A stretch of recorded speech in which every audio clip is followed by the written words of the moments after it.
Alrighty. いやー、実を言うとね、幼い頃から君たちとは友達になりたいと思っていたんだよ。Yep, seems that we're live. Everything's fine. My volume is a bit loud for myself, so okay, there we go. Hey there.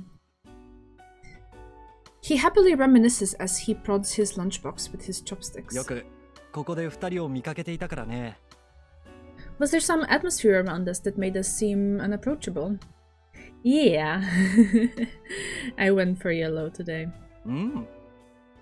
君たちは恋人同士なんだろ？どうなんですか、浅井さん。I shook my head. Oh, thank you, Bea. Oh, you're so sweet. Thank you, thank you. No way. ガーン。The heck? あれ？そうなんだ。Iwai smiled like Tsubaki again. Are you single? For some reason, I felt the need to know. 自分と結婚しろ的な話をゆうやさんのお父様からされましたが？ Oh. Iwai groaned. 親父のやつ、まだそんなことを。Wait, really? Are Usami and Iwai that close? What, are you feeling threatened? If she's your woman, maybe you can actually, you know, make it official. いや、誤解しないでください。うちの父ははるちゃんのお父さんを慕ってましてね。はるちゃんを不憫に思ってるんです。Mm-hmm. Well, it's not like I care. Okay. Okay, I did kind of care, but I couldn't help but get a little pissy. 気を悪くしたらすみません。僕ももう26ですから、親父もいい相手の一人くらいいないのかとうるさくて。Usami, a good wife. He has quite strange tastes. また尖る。I stood up and walked over to the fence encircling the rooftop. I looked down upon the cityscape from the skyscraper's roof. This place really has grown. The city has annexed dozens of nearby towns as suburbs, simply to house its rapidly expanding economy and its workers. When I first met Usami, there wasn't even a central boulevard. I looked straight down. I'm not afraid of heights, but the sheer power of the sight sends shivers down my back. The window cleaning gondola hanging from the outer wall just emphasizes how far from the ground I am. 昔を懐かしんでいるんですか？ Just then, the rooftop steel door opened. A dark-skinned, chiseled-faced man stood behind it. The tall foreigner glared at the three of us. He's wearing a suit and carrying a briefcase, so I assume he's an employee taking a break. You probably assume wrong. He spoke rather fluent Japanese. I couldn't tell if he looked to be in his 20s or 40s. Another similarly dressed foreigner followed him onto the rooftop. They both had stern looks in their eyes.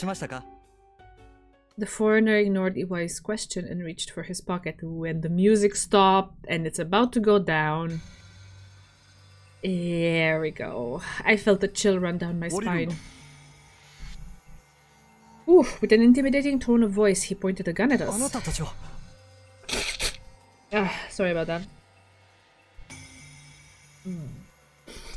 I struggle with breathing these days, and I sprayed a little bit of seawater up my nose. Hopefully that makes it a bit better. The other man had also pulled a gun.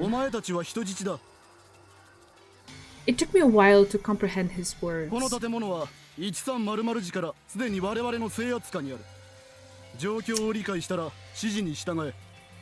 He finishes addressing us, then orders the other man in English. 浅井さん。 Usami mutters next to me. Yeah, a takeover. Being faced with something like that so suddenly, it just doesn't seem real. But if it's Maou, then... Iwai looks over to us with a taut face. All we could do was put our hands up and obey them. My walkie-talkie beeped and informed me of the freshest news. コンピュータールームは抑えたな。48階はどうだ？ All clear, they report. Hey, 余分な人質は Kennedy. 多ければ多いほどいい。それも無抵抗な女であることが望ましい。 After a while, there was a report from the rooftop. 屋上確保しました。 Aww, happy to have you here. 結構。屋上に人はいなかったか。社員が1名、子供が2人いました。現在48階に移送中です。よろしい。 But kids? Did some employees' children sneak in? Either way, they'll make for good hostages. He doesn't know. Oh, thank you so much. Thank you. I like it too. It's one of my newest.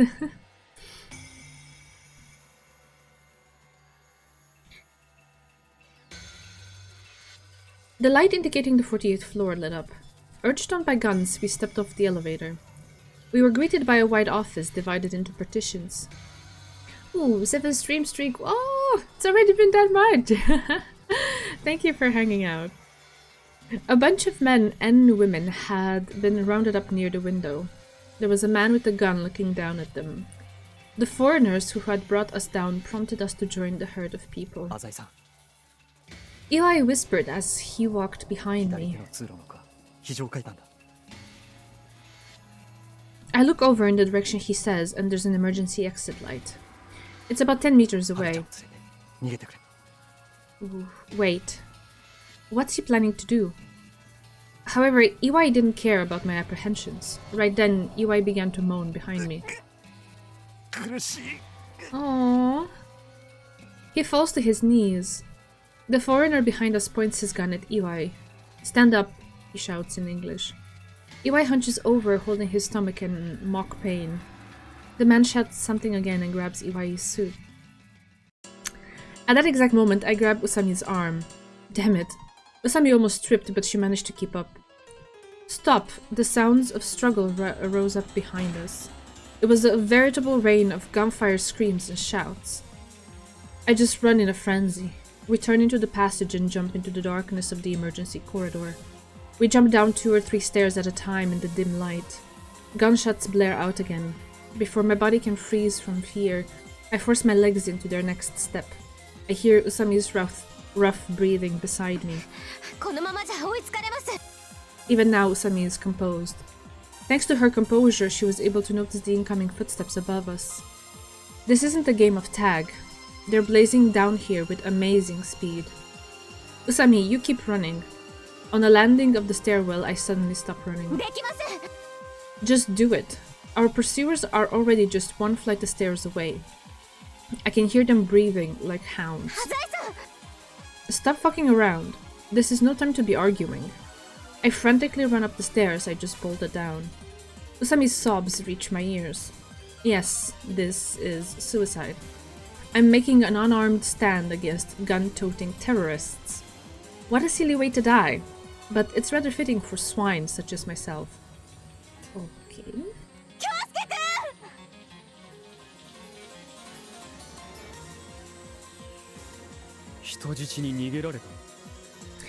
Yeah. Bit of self-awareness in the 11th hour. Apparently, the 2 kids from before had run off. 今から46階の防火扉を閉めて、それより下のフロアを閉鎖する。努めて追う必要はない。We'll take complete control over the remaining top floors. We had wanted to take as many hostages as possible, but losing 1 or 2 won't hinder our plans. 持ち場に戻れ。今は作戦を時間通り遂行させるのが先決だ。Suddenly, a strange noise echoed in the emergency stairwell. An alarm went off, and it was followed by a groaning like a caterpillar backhoe, forcing its way around the construction site. Shutters came down. When I turn and look, I see a gun pointed in my direction. The bullet grazes my cheek. I lose my balance and fall to the ground. But there was no second bullet. A thick shutter had come down in front of me, saving us from the pursuers. I can finally breathe properly again. Interesting how she still calls him Azai-san. I'm fine. I have no idea what just happened, but I managed to escape death by a hair's breadth. My limbs freeze, then start shaking. What about Iwai? Usami silently shook her head. There was no way she could know. Yeah, probably it's just ingrained by now, and it's hard to switch. Also, like especially in this moment of you know, panic and adrenaline, who's thinking about last names and adoption statuses and stuff. Another report came in. The kids had indeed gotten away. Apparently, an employee suddenly attacked one of the men in an attempt to cover for them. その勇敢な男は死んだのか Oh no. They say they beat him with the back of their weapons until he lost consciousness.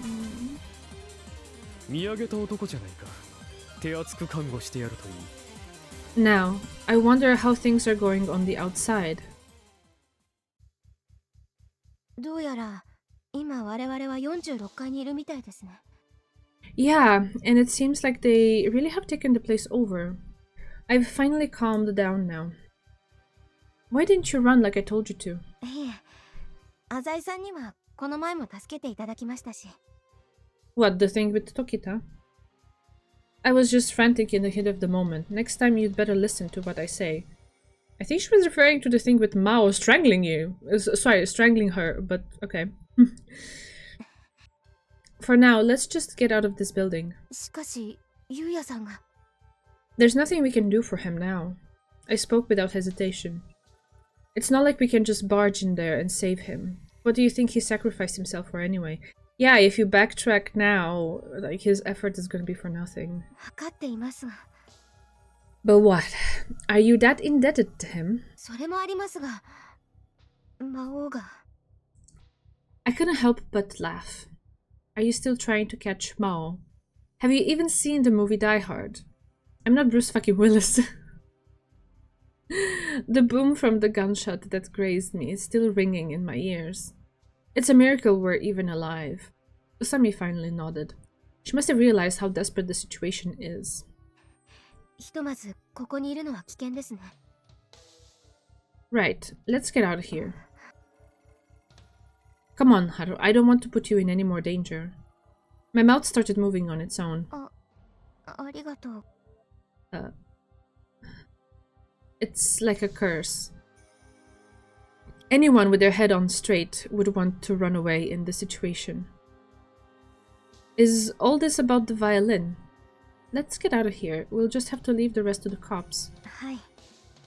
すみません。自分どうかしてましたね。I gently put my hand on Usami's shoulder. They'll catch Maou eventually.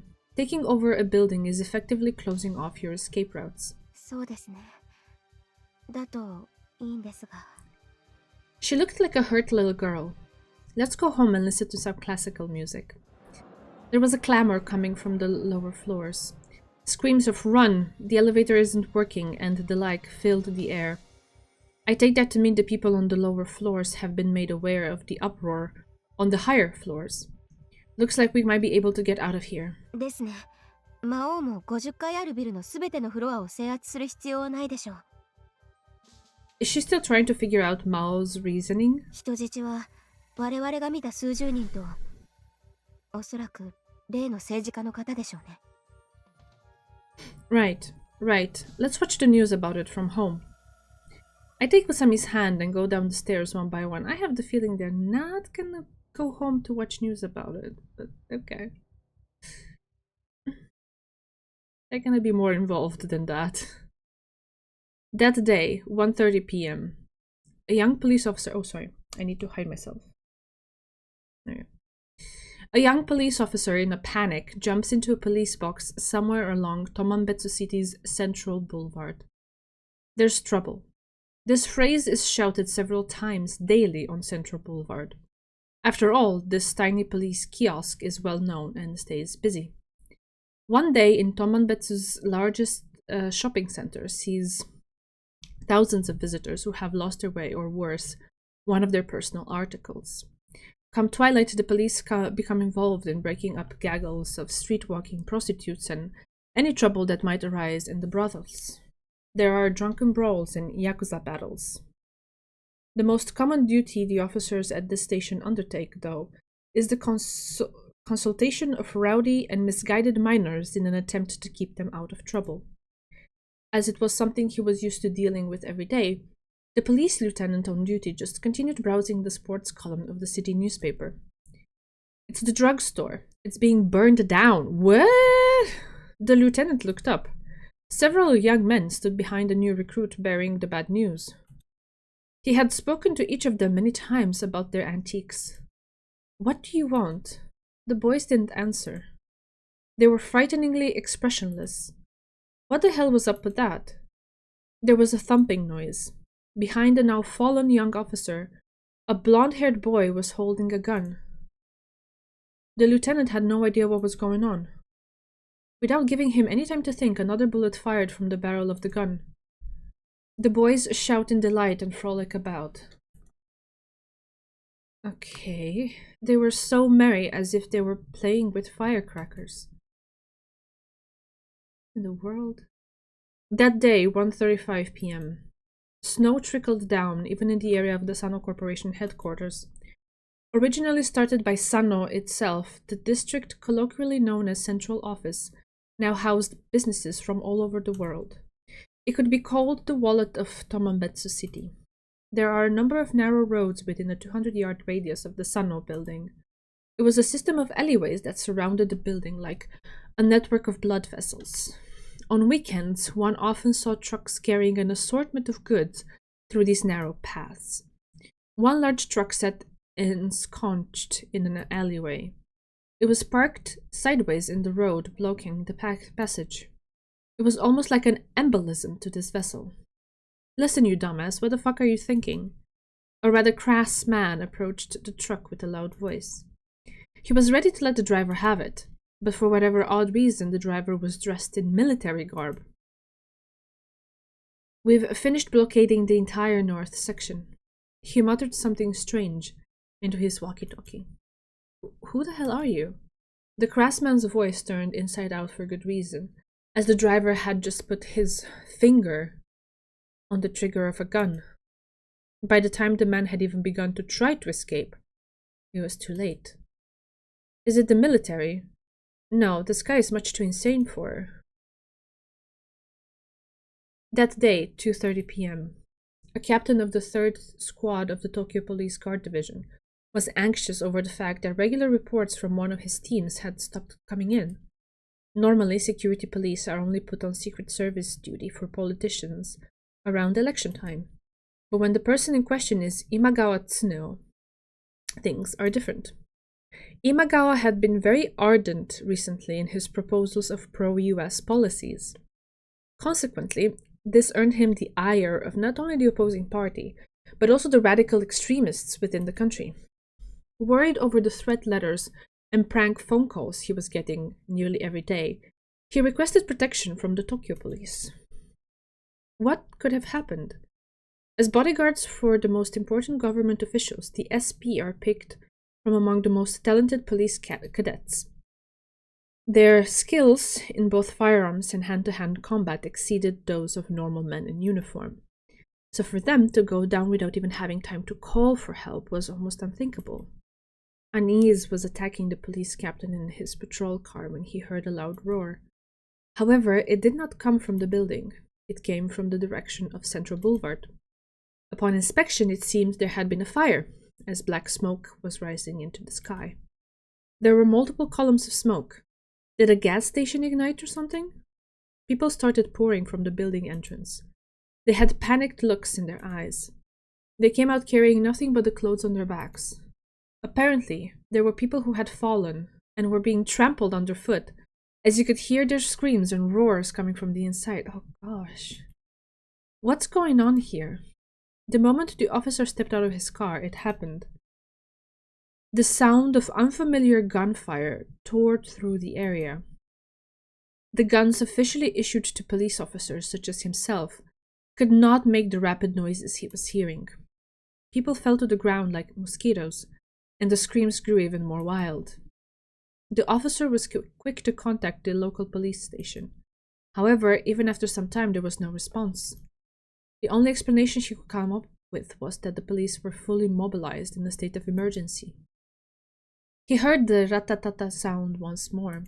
Superimposed on it was a calm voice that seemed to stand out against the ongoing pandemonium. こんにちは。 A young man walked just a step in front of two other machine gun toting men. He leaned over and snatched the walkie-talkie from the 前 officer. 線基地が確保できたら今から言う携帯にご連絡を。 After that, he just boldly walked away. The officer couldn't even speak up. The items that the two men at his side were holding weren't mere toys.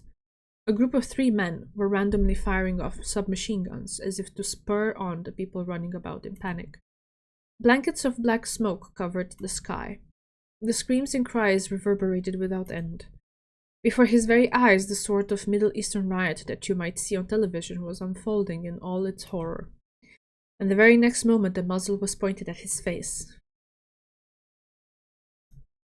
浅井さん、 We mixed in with the large crowd of people trying to escape the building. The employees scrambled for the stairs, not giving a care about anyone else. A good number of people fell and were trampled.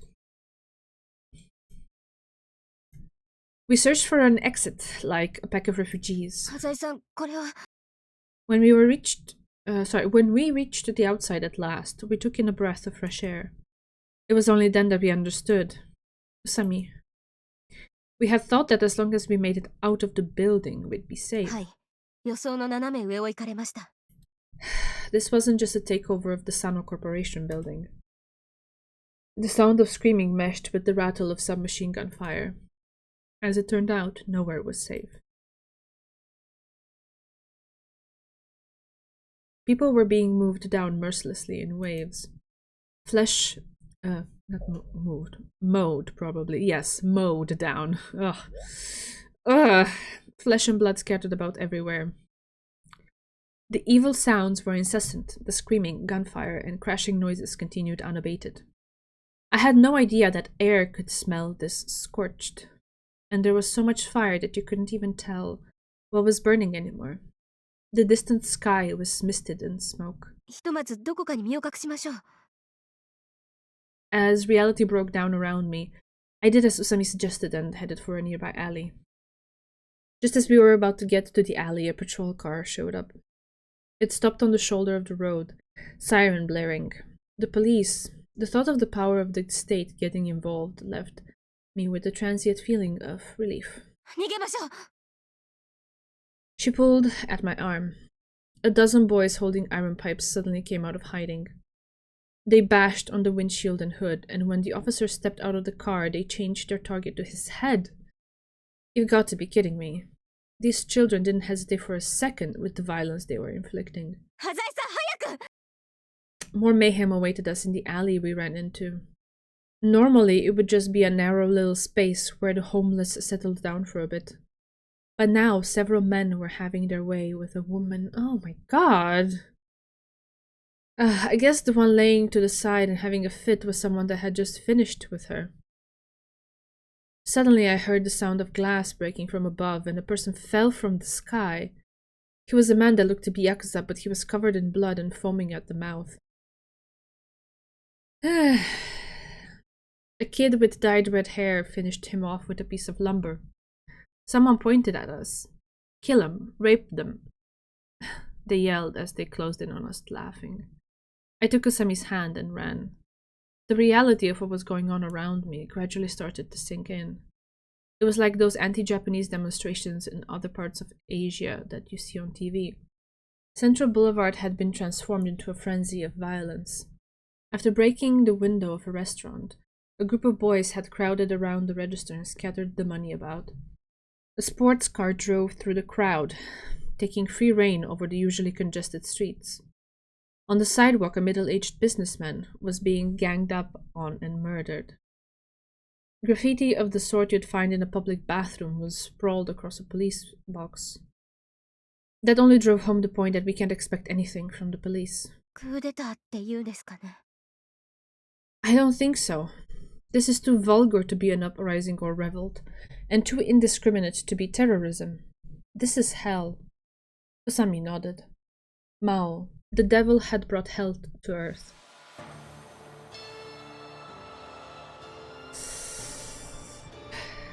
Carmina Burana indeed. It fits.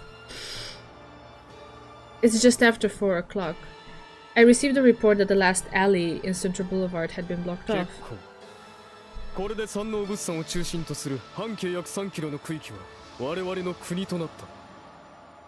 We can call it Neverland, or the People's Anarchy of Tomanbetsu City. It doesn't matter. What's important is that I succeeded in forging the hell I sought on Earth. Death and destruction enveloped everything in sight. I spent many a year plotting in order to bring about this lawlessness.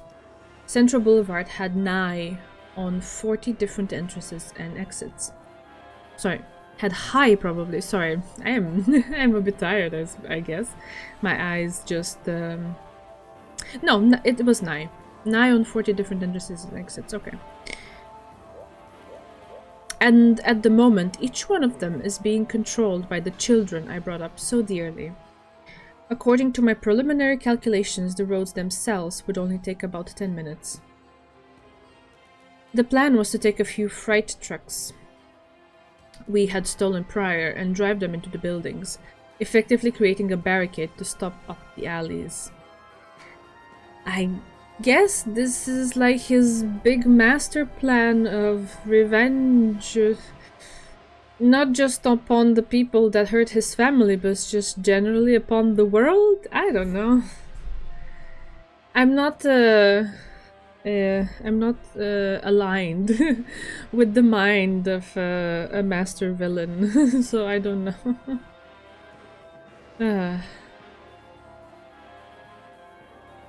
In addition to that, we also piled up sandbags to fill up any empty space between the buildings and the trucks. And to top it all off, we decided to put up a barbed wire fence around it. A fence which, with that last report, has just now been finished. The idea was to coordinate all of this with the takeover of the Sano building and the abduction of Imagawa, a member of the National Diet. よくやってくれた。みんなで力を合わせて国を守ろう。 I mean, they did have some political objectives, right, as well. Not just his own personal revenge. Them as a group, they had some objectives.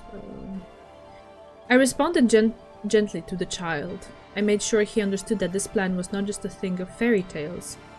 As long as you had the proper know-how and you were sufficiently warped, anyone could pull it off.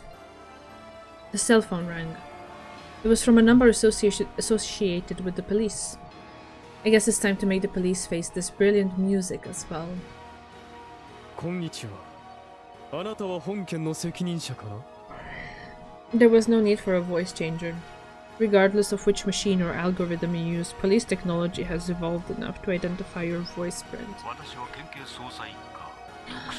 Oh.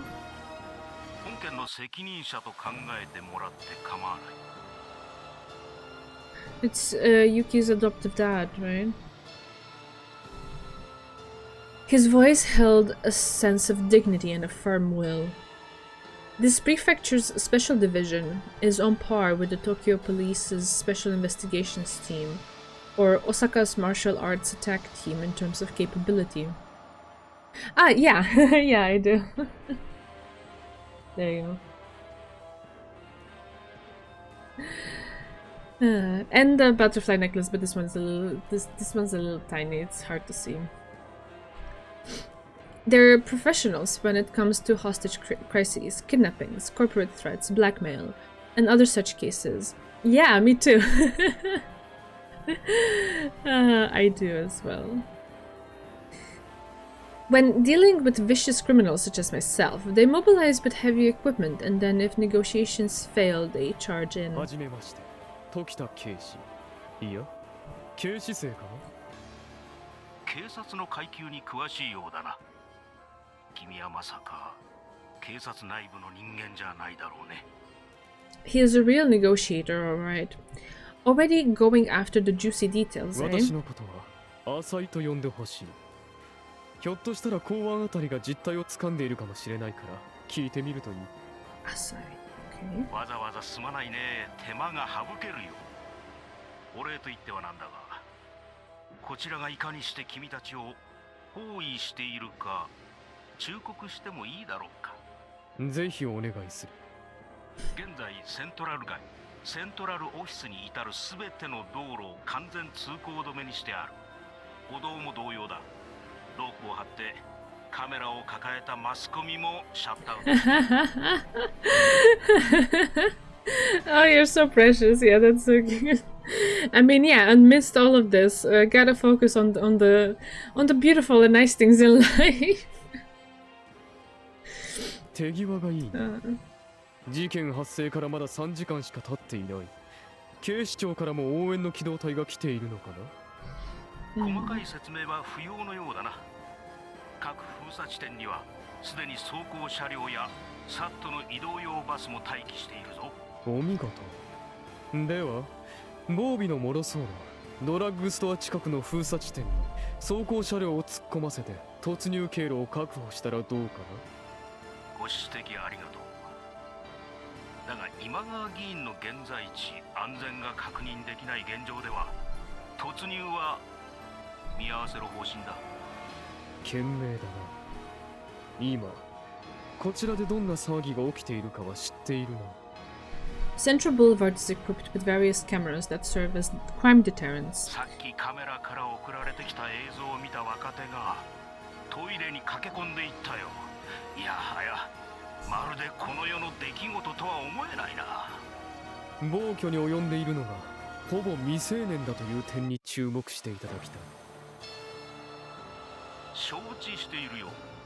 少年たちの行動は無秩序で野蛮そのものだが、計画の立案者は実に周到だ。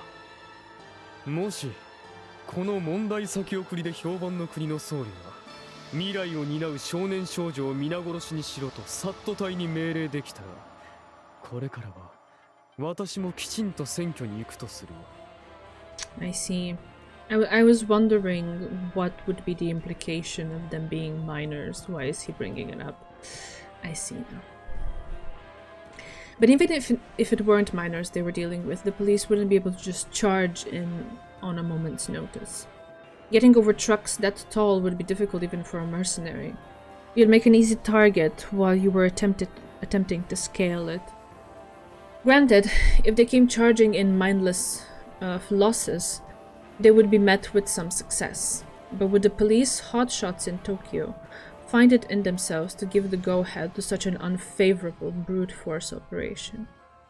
I still believe my biggest threat to be the military. The Japanese military's hand-to-hand combat capabilities were spoken of even amongst my mercenary comrades as being among some of the best in the world. Naturally, I don't think I'd have much luck going up against a legitimate army. But using Japanese infantry against urban terrorism is a concept that has only been put to suggestion in recent years. If the fight involves civilians, they wouldn't be able to make full use of their overwhelming potential. There's also the possibility of them dropping in paratroopers, but in a situation like this, where you wouldn't be able to tell terrorists from civilians, that wouldn't be all that effective.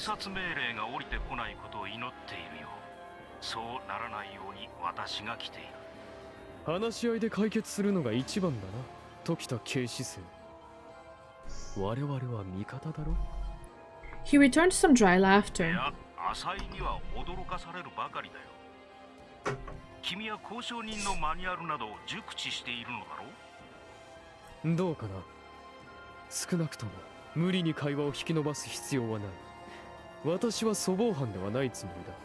そのようだな。ついでにあなたが FBI にも留学したエリートだということも知っている。長らく官職についていたことも、ユキという幼女がいることも。参ったな。今私にわかるのは、君が日本人で年齢が20代後半から30代前半、背が高くて痩せ型ということだけだ。They say a truly capable negotiator can discern a person's age, origin, intellect, and state of mind just by hearing their voice. Some can even discern physical features such as your height and weight. They say listening to the pitch your vocal cords produce gives an insight into their size. それでは通常の交渉の段階をすっ飛ばして、あえて聞いてみてもいいかな？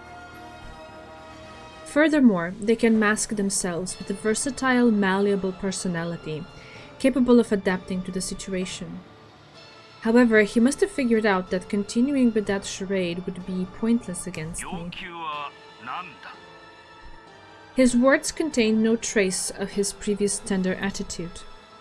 Senior Superintendent Tokita removed his mask and laid his hostility bare. I could feel his drive to catch unjust felons, his pride as an officer, emanating from the other end of the phone. I responded by politely stating my 首 demands. 相に要求する。今から私が言うものを即刻釈放せよ。 And so I went on to name extremist political prisoners one by one. Mixed among them, I listed my father, Samejima Toshikatsu. After all, he was a man who had been long in the past suspected of being involved with extremists. Oh, was he? Did I miss that detail? Oh, okay. Tiles had been upturned here and there along the path we walked. Splinters of glass were scattered about. Streetlights were bent over crooked and on the verge of falling over at any moment. The shopping district was less than a shadow of its former self. How are things on your end, Usami? We hid behind a wrecked car as we searched for some form of escape. Yeah. ここもダメです。 The main exit out of Central Boulevard was blocked by a huge bus. Sandbags were piled further on top of it, blocking any view of the outside world. Occasionally we heard the sirens of ambulances and police cars from beyond the blockade. Men in uniform and young boys fired off their pistols and machine guns almost like a warning to those outside. The pandemonium all around us had shown no signs of abating. Hip-hop fashion boys were chasing around the poor unfortunate souls that had been left behind.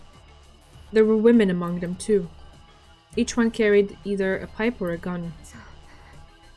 Were you talking to me? My eardrums had been saturated with noise from the hell around us. Yeah, it's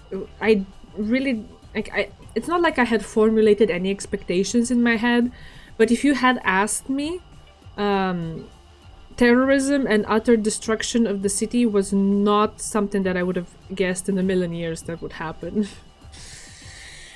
The sound of smashing concrete, the sounds of screams and gunfire, piercing shrieks, dashing and running, fighting, cries of death. Hey, you. That's why we didn't notice the voices stealing up on our backs. Usami yanked my arm.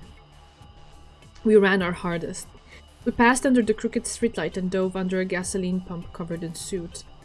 Jeers and whistles assaulted us from various directions.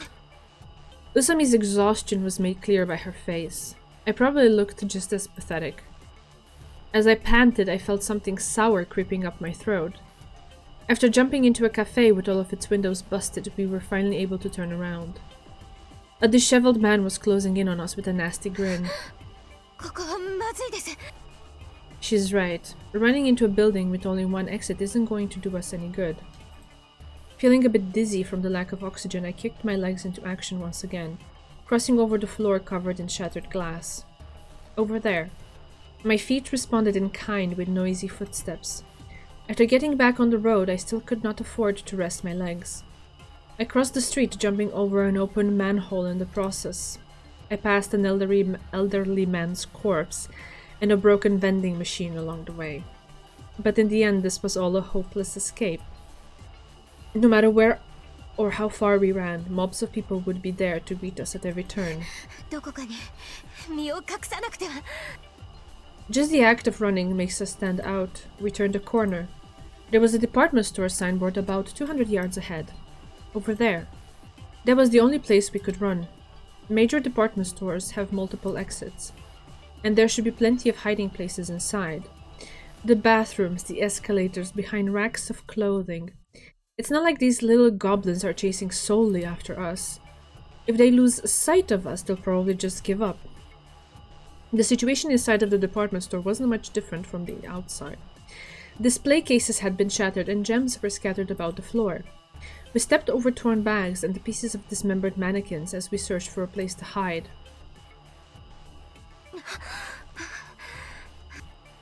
We're on the second floor. We're trying to hide ourselves in the fitting room. After settling down and catching our breaths for a moment, we take stock of the situation. You're not injured, are you? 鍛えてますので。 Sorry for brushing against the mic. I didn't mean to. She smiled weakly. So, what do we do now? しばらく逃げ回ってボートが沈静化するのを待ちましょう。 Will it, you think? 彼らは特に目的を持って破壊を続けているわけではなさそうです。壊すものや人がなくなれば飽きるでしょう。 In other words, we should lay low until all the other ducks are done for. そこなんですがね。 Usami tried to breathe as silently as possible as she engaged in deep thought.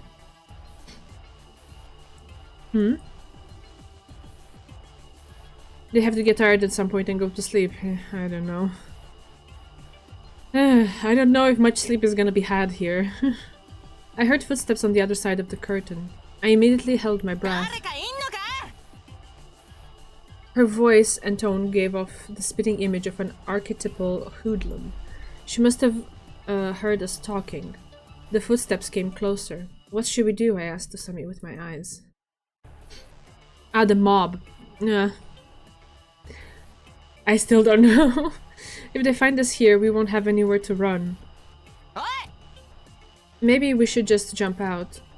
If we catch her by surprise, it might throw off her aim. I look over at Usami once more. For some reason, even in this dire situation, the sensations of our night together resurface in my mind. This is what you're thinking about, dude? I know what I have to do. No matter what it takes, I'm going to protect this woman. Okay, good. Good. I'm glad that that's the conclusion.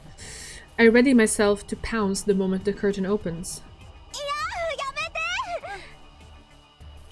Oh, I see what she's gonna do. My arm had been grabbed. My hand was gripping something soft.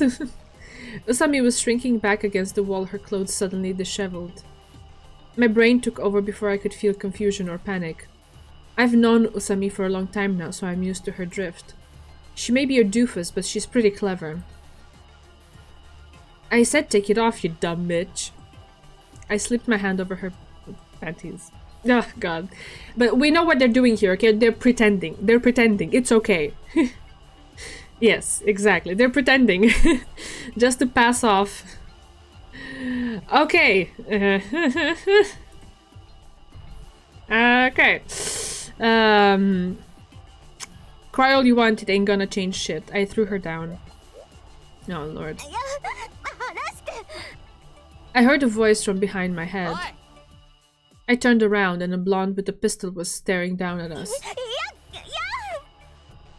Yeah, I guess this is not considered very explicit. Usami squirmed desperately.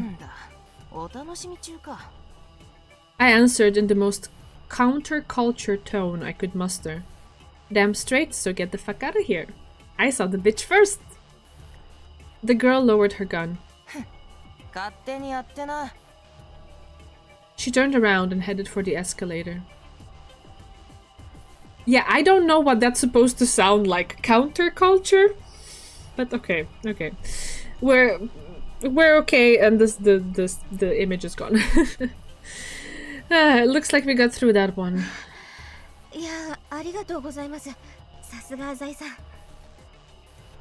I didn't hurt your arm, did I? She chewed her lip in embarrassment.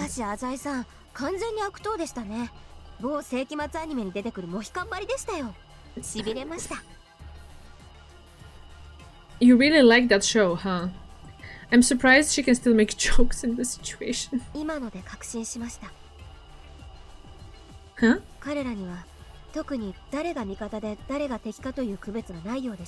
Yeah, they can't tell who's who. Indeed. They're all dressed pretty casually, and they aren't wearing any accessories or anything to identify each other.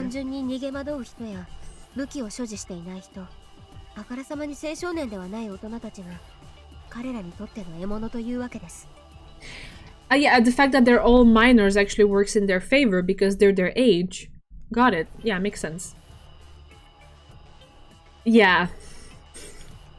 Yeah, let's leave that behind us at the moment. We have like bigger fish to fry. It's impressive that you can make such rational observations at a time like this.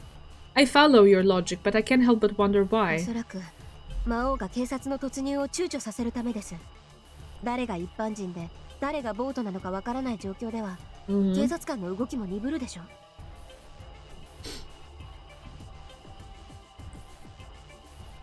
Yeah, but then you can also spin it in your advantage, right? And infiltrate. Yeah, I guess, but none of that really matters now. All we need to do is make it out of this hellhole alive. Well, at least things are looking up. We look like kids and all, so we should be able to get through this just by laying low. She didn't look fully けれ convinced. ど連中の中に我々を知っている人間がいれば話は別です。浅井さんはよくセントラル街をうろついていたでしょう。自分もバイト先のドラッグストアの看板娘として有名。Uh-huh. I still think we should try to hide here until わかり nightfall. ました。 Usami nodded expressionlessly. The hero retained her calm in the face of this unprecedented crisis.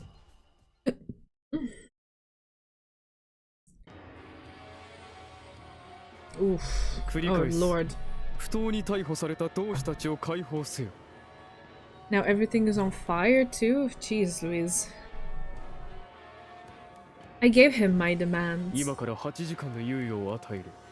8時間以内に誠意ある回答を期待する。さもなければ我々はこの町が焦土と化すまで破壊をやめない。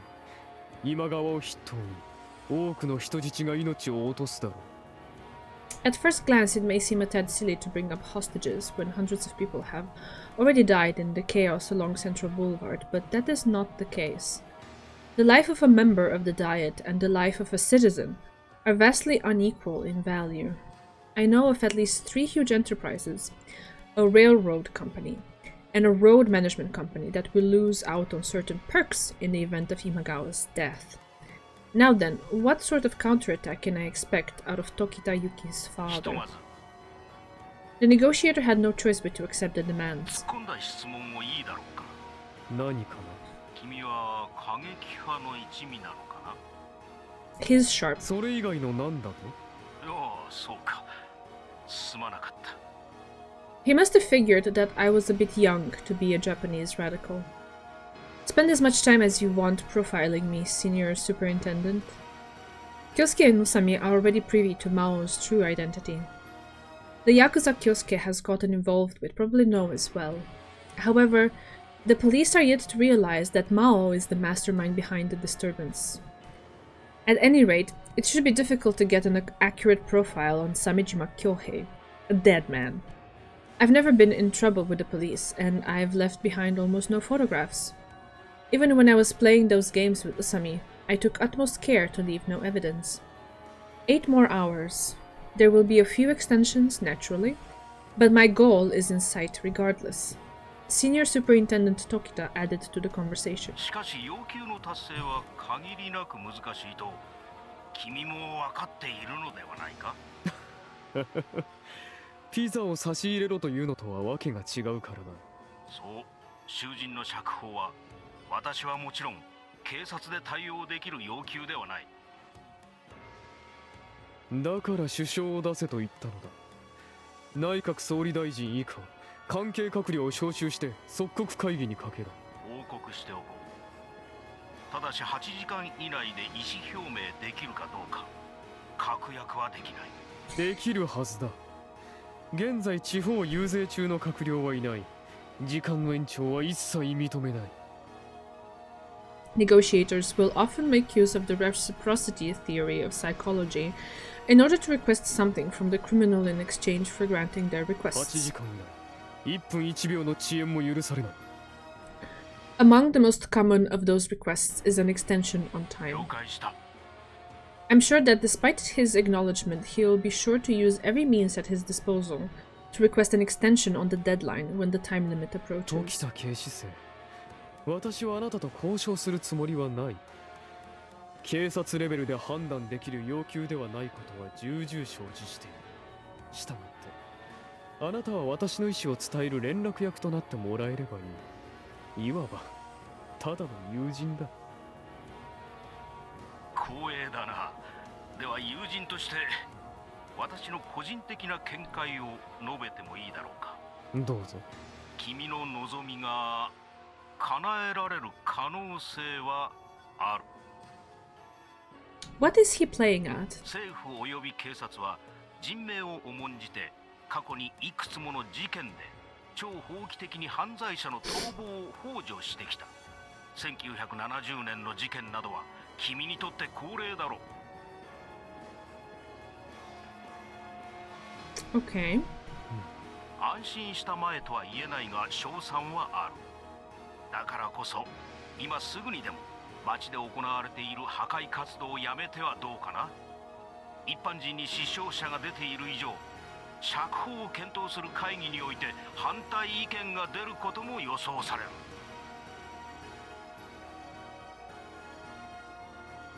I shook my head. 犯罪者の釈放について政府が方針を転換していることを私は知っている。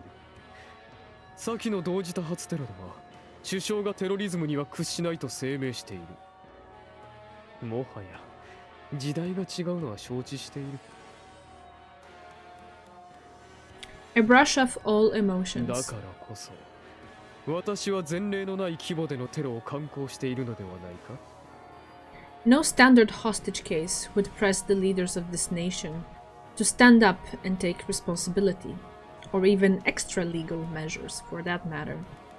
Criticism, both domestic and from abroad, has molded the government's new hard-headed 飛 stance. 行機をハイジャックする程度では貴様らの目が覚めんと思ったからこそこの地獄絵を描いたのだ。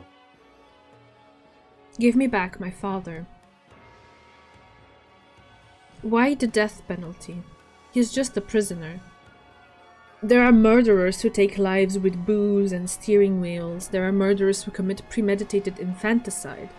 Not one of them is sentenced to death. Bottomless hate and malice welled up inside me. 今回の惨劇は全世界に報道されることだろう。さらに我々はインターネット上に殺戮の光景をくまなく流布している。Hey Squid, so nice to have you around. The story has gone to a point of like terrorism and destruction, so it's pretty intense right now. I wonder what would father say knowing all his son has done. Yeah, I wonder that too. I wonder what he would think of it. I guess he isn't wondering. He just thinks this is the only way. ぜひとも知るがいい。平凡な休日を過ごそうと恋人や家族とショッピングに出かけた矢先に理不尽な死刑がいくらでも転がっている。人事だと思うなかれ。一方的な殺戮が行われているのは紛れもなく平和で治安の優れたこの国だ。我々はいつでもどこの町でも同じ。An act of unprecedented terrorism. I spent 10 years in preparation for this. A chill and shudder in the spine of the Japanese government, nay, the world. 時田警視正、約束しよう。要求が満たされれば、我々は市内における破壊活動を即刻中止し、以後、二度と惨劇を繰り返す。Yeah. My mouth almost slipped for a moment. I almost mentioned that it would be a small price to pay for the release of my father. どうしても政府が対面を保ちたいというのなら、非公式な形での海外への亡命としろ。釈放はしないが、身柄は解放するというわけだ。That proposal was the only compromise, probably. Probably that's what they meant, right? The only compromise I could make. 確認したいことがある。He spoke in a serious tone. 人質は無事だ。後ほど、この町の商店街のホームページにリアルタイムで動画をアップする。他に質問は？ I mean, hostages, yeah, but like, what about all the people that were murdered? He did not give an で answer. は8時間後、なるべく早い段階での回答を期待する。遅くなればなるほど、何の罪もない一般市民が。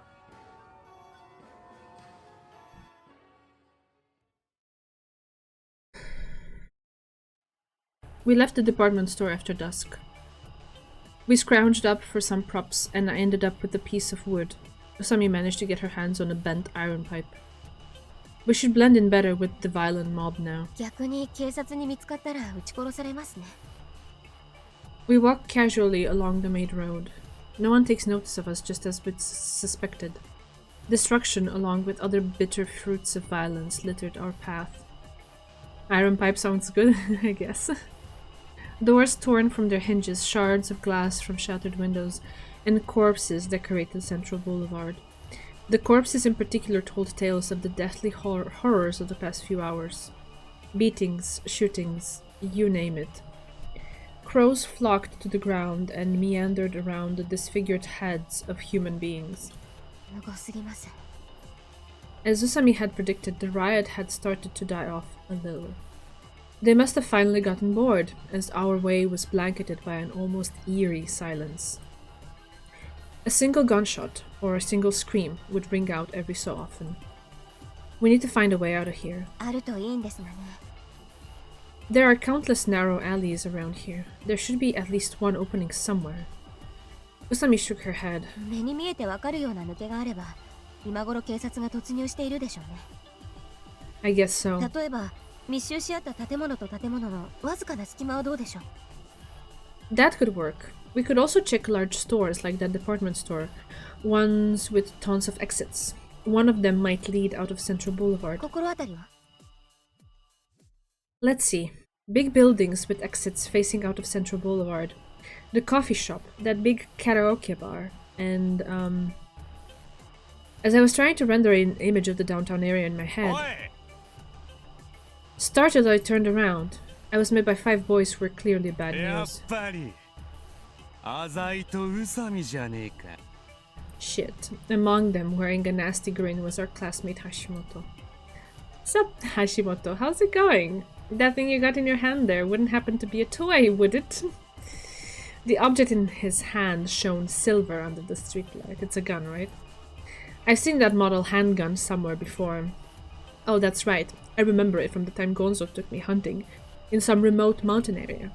I already missed the days when he would ask me to join him for firearms training. Come to think of it, his wake is being held today. Looks like I won't be able to make it.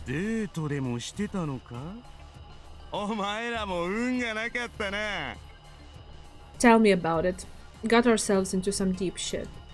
The group of 5 seemed to have recognized us as prey. They slowly closed in on us. I received an unexpected proposal. Interesting. Why? お前ヤクザの息子なんだろ。おまけにすごいボンボンじゃねえか。そういうやつは仲間に引き入れろって言われ。I take that to mean Hashimoto is unaware of my connection to Maou. Of course, why would he know? I could feel Usami's stare. I'd say this is an offer I can't refuse.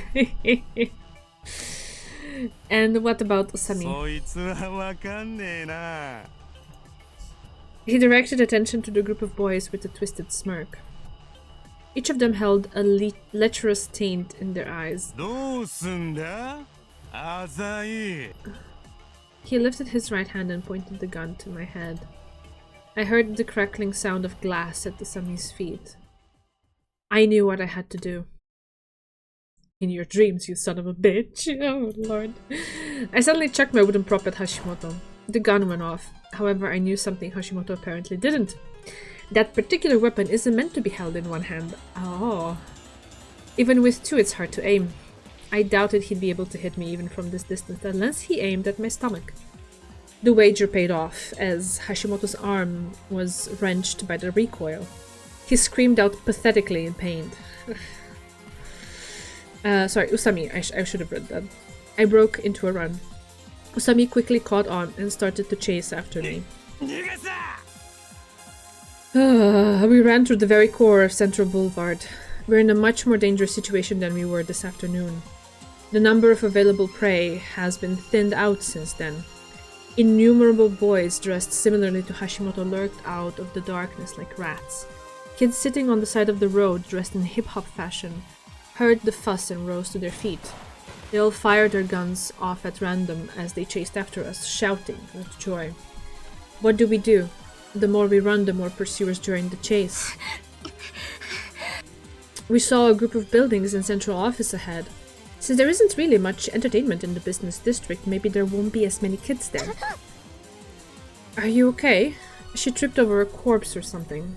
I took her hand and helped her to her feet. Fucking hell, they're right on our tail now. We were approached by uncountable footsteps and shouts. It was only a matter of time before those bloodlusting crackheads could see the whites of our eyes. Usami was wincing in pain. She might have hit her knee in the fall. I too was reminded of my own exhausted state. Who knows what they'll do to us once they capture us? They're filthy hyenas. Sure, they'll probably just kill me, but if they get their hands on Usami... Usami, you go off on your own. I turned back toward the angry mob without waiting for an answer.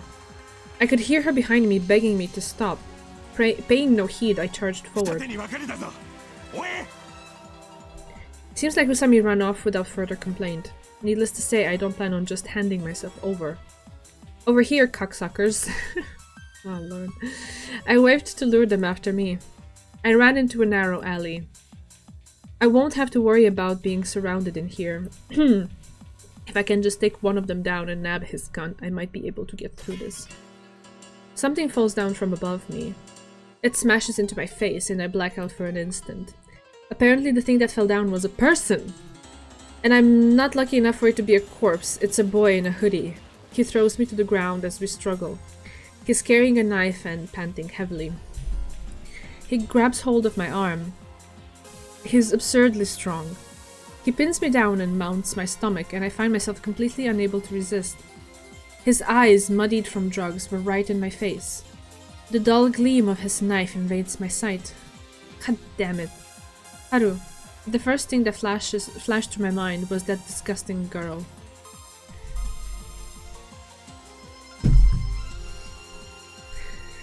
Why with this language now? I don't know, but okay, sure. Let's say it's a quirk of his and move on. Yeah, I don't need this right now. It's fine. We're fine. Everybody's okay. Goodbye. There was a thud, and with it the boy's eyes rolled back in his head. The hand gripping the knife went lifeless. Behind the boy was someone holding a club. Ooh, someone holding a club. Who is holding a club? Is it H-kun? It has to be someone we know, right? They were shivering as if they regretted what they had just done. It was someone I knew well. Hey man, you sure you should be appearing in a serious scene like this? There he is! I was totally guessed it! Redemption time. Is he gonna be cool now? I guessed it. I wonder if it should mean something like messy as her hair is always so tangled. Oh, interesting. Yeah, maybe it could be, but geez, the choice of word is just, it always throws me off. Aizawa Eichi helped me to my feet and immediately started to run. Oh yeah, he was in Central Boulevard too, wasn't he? Urged on by Eichi, I follow him through a door deep in the alley. I was thinking at some point that, like, what's happening with the other people that we know, right? Could they have been involved in the situation, like our friends from school and stuff?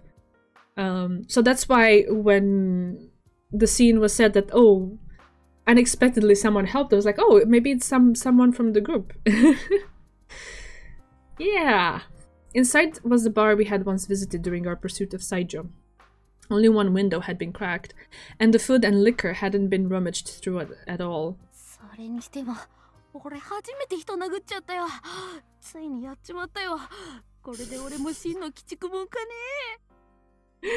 You really saved my ass. Yeah, awesome. Yeah, anyway, you're still alive, eh?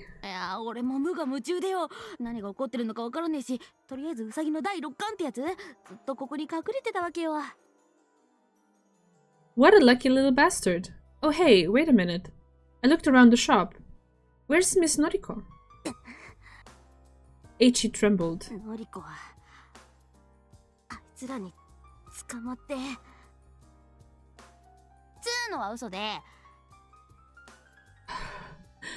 Dude, I was panicking there for a moment. Poor Miss Noriko, like she just was in a hostage situation. Like she doesn't need any more of this. Huh? デートの約束すっぽかしやがったからそもそも町に来てない Okay.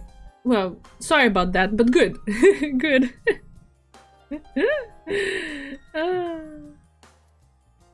That would be good news in this situation.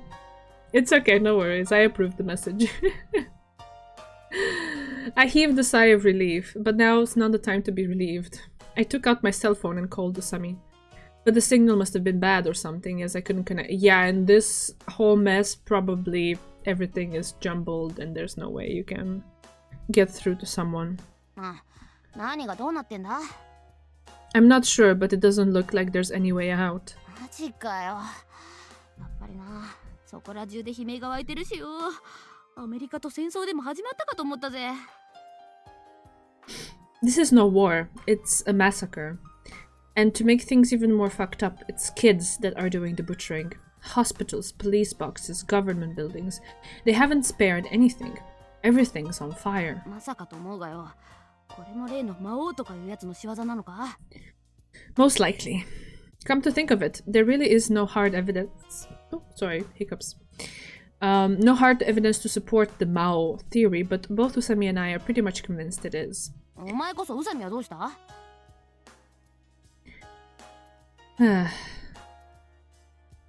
I don't know. マジかよ付き合ってんだろおめえら二人して学園サボって温泉行ってるって噂だったぜ Skipping to go to some hot springs. If only life was that easy. We aren't dating. He keeps insisting on that. Okay. And what the hell, hot springs? Tokita probably just shot off her big mouth and pulled that out of her ass. Anyway, I'm going to look for Usami. I headed for the exit. どこ行くの Well, I've got no place particular in 宇 mind. 佐美と携帯がつながるまで待った方がいいんじゃねえのか No. She might be in a situation so precarious that she's unable to use her phone. 待てよ Yeah, but like, then like, you're looking for a needle in a haystack. Where are you going? Yeah, I don't know. He keeps saying that when asked. In the beginning of the stream, he was also talking with one of her childhood friends that eventually kind of sacrificed himself so that they could get out of the building. And he asked the same question. He was like, no fucking way am I dating her. I was like, okay, but like, you're doing things and stuff. What is it called? It's not even called dating. Alright, sure. Suddenly, when Eiichi went to grab for my shoulder, they were on the other side of the door. Ugh. Yeah, exactly. You are on point with those observations. I had the same reaction. Like, you call her my woman, but like, we're not dating. I want to protect her, but like, just disgusting. Like, what is this? If I didn't know better, I'd accuse him of being tsundere, but this is like a whole nother level. Oh, fuck. Shit, we've been found. They keep pounding on the door. Are there any other exits? There's one shattered window, but I don't see a back door. I pointed out the window to Eiichi. ダメだ He spoke in a whisper. 囲まれてる After a gunshot, the door was kicked open. They started pouring into the bar like a pack of zombies.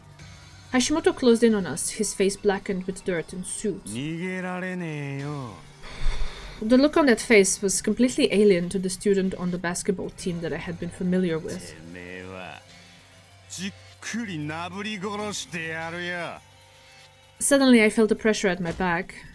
My sight flashed for a moment. My head burned like it was on fire. My vision was soon engulfed in darkness. I thought I heard Eiichi's shrill voice, but I couldn't even lift a finger in response. I mean, in one way, the fact that they're here with them, at the very least, means they haven't caught Usami, right? Right? Like, she's fine. Okay, I guess we get to see that now. I hope Kyosuke is alright. Usami Haru was concerned over the boy who had sacrificed himself to save her. She was able to escape the clutches of that angry mob thanks to him.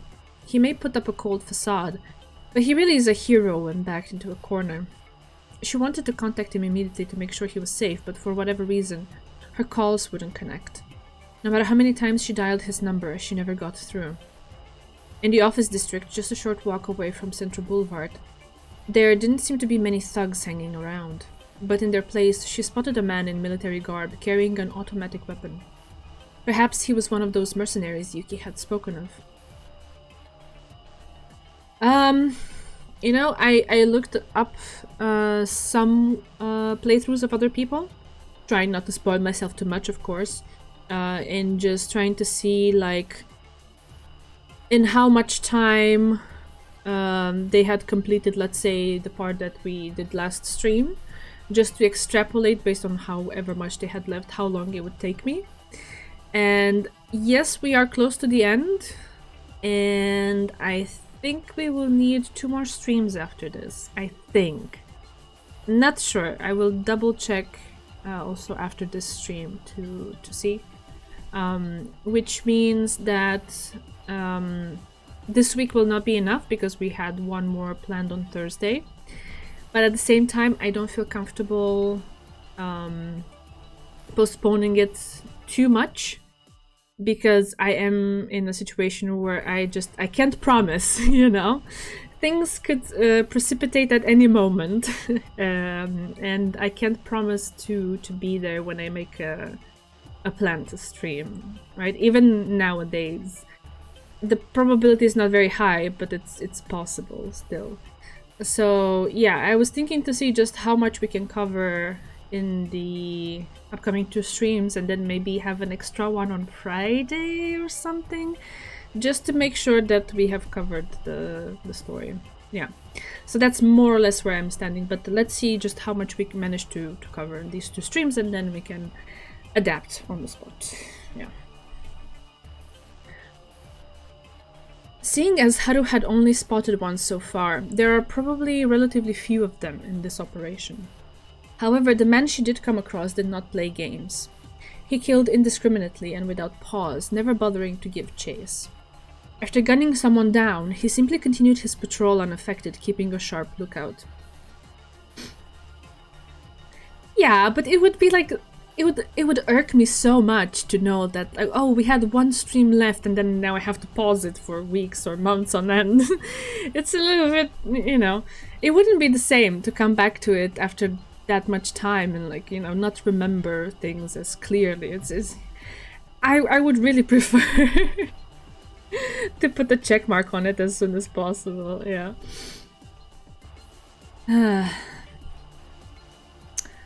After gunning someone down, he simply continued his patrol unaffected, keeping a sharp lookout.